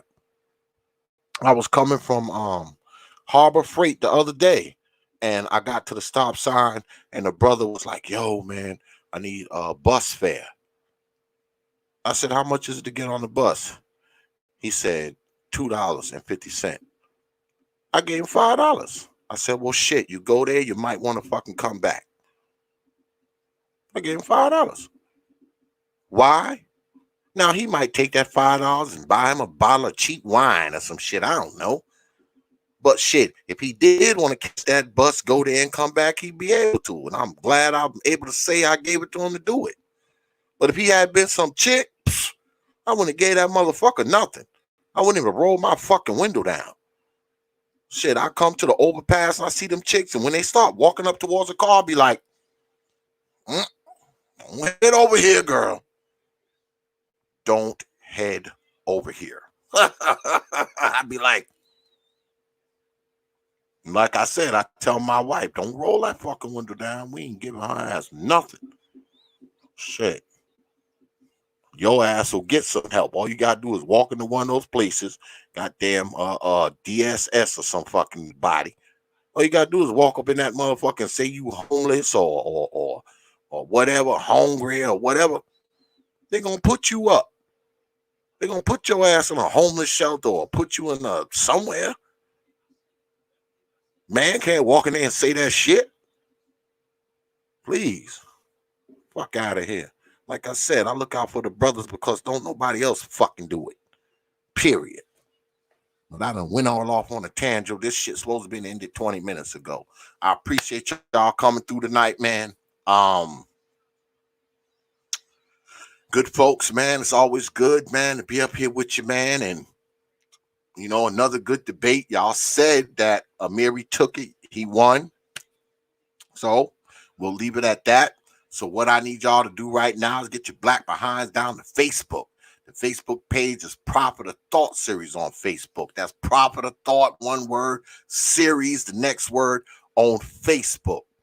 Go ahead, like the page, share the page, follow the page. You can even catch up with old X on the page as well. All you got to do is drop me a line. I'm guaranteed to get back to you within 24 and 168 hours. Also, while you're on Facebook, make your way down to the Prophet of Thought series fan group page. That's the Prophet of Thought series fan group page on Facebook. Go ahead, request to be a member. You're guaranteed to get up in there quick. Also, check us out on WhatsApp and Instagram. That's Prophet of Thought. Leave out the series on Facebook. That's Prophet of Thought. Leave out the series on Facebook. Go ahead, follow us on Instagram. You're guaranteed to get a follow back. And you know we're going to end the night like this. Go ahead, follow us on Twitter. The Twitter handle is at T.P.O.T Media on Twitter. That's at T.P.O.T Media on Twitter. Go ahead, follow us on Twitter. Because if you don't,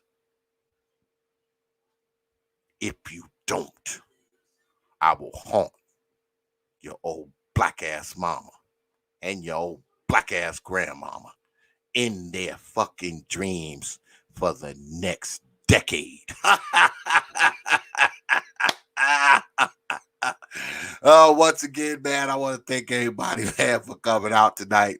I want to thank my debaters, Brother Moses and Brother Amiri, for a good debate. And I also want to thank my timekeeper, Brother BMT, and my man, Supreme King Coon, for coming through and contributing to the conversation. And once again, man, I want to thank you most importantly for hanging out with us, man, spending some time with us, man, and watching us. Like I always say, man, it's good to be up here with you good folks. And make sure you have your black behinds here tomorrow, 9:30 p.m. Eastern Time on the T.P.O.T YouTube page. So, with that, I will leave you with 3 words. You know, like I always do. Open your mind. The Prophet of Thought. Peace, folks.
Prophet of thought.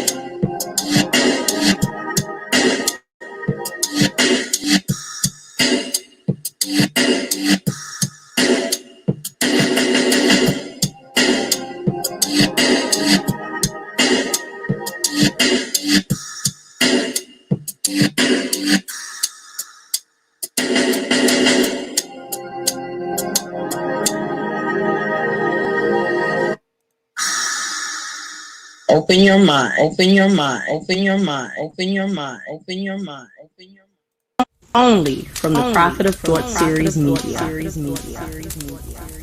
Open your minds.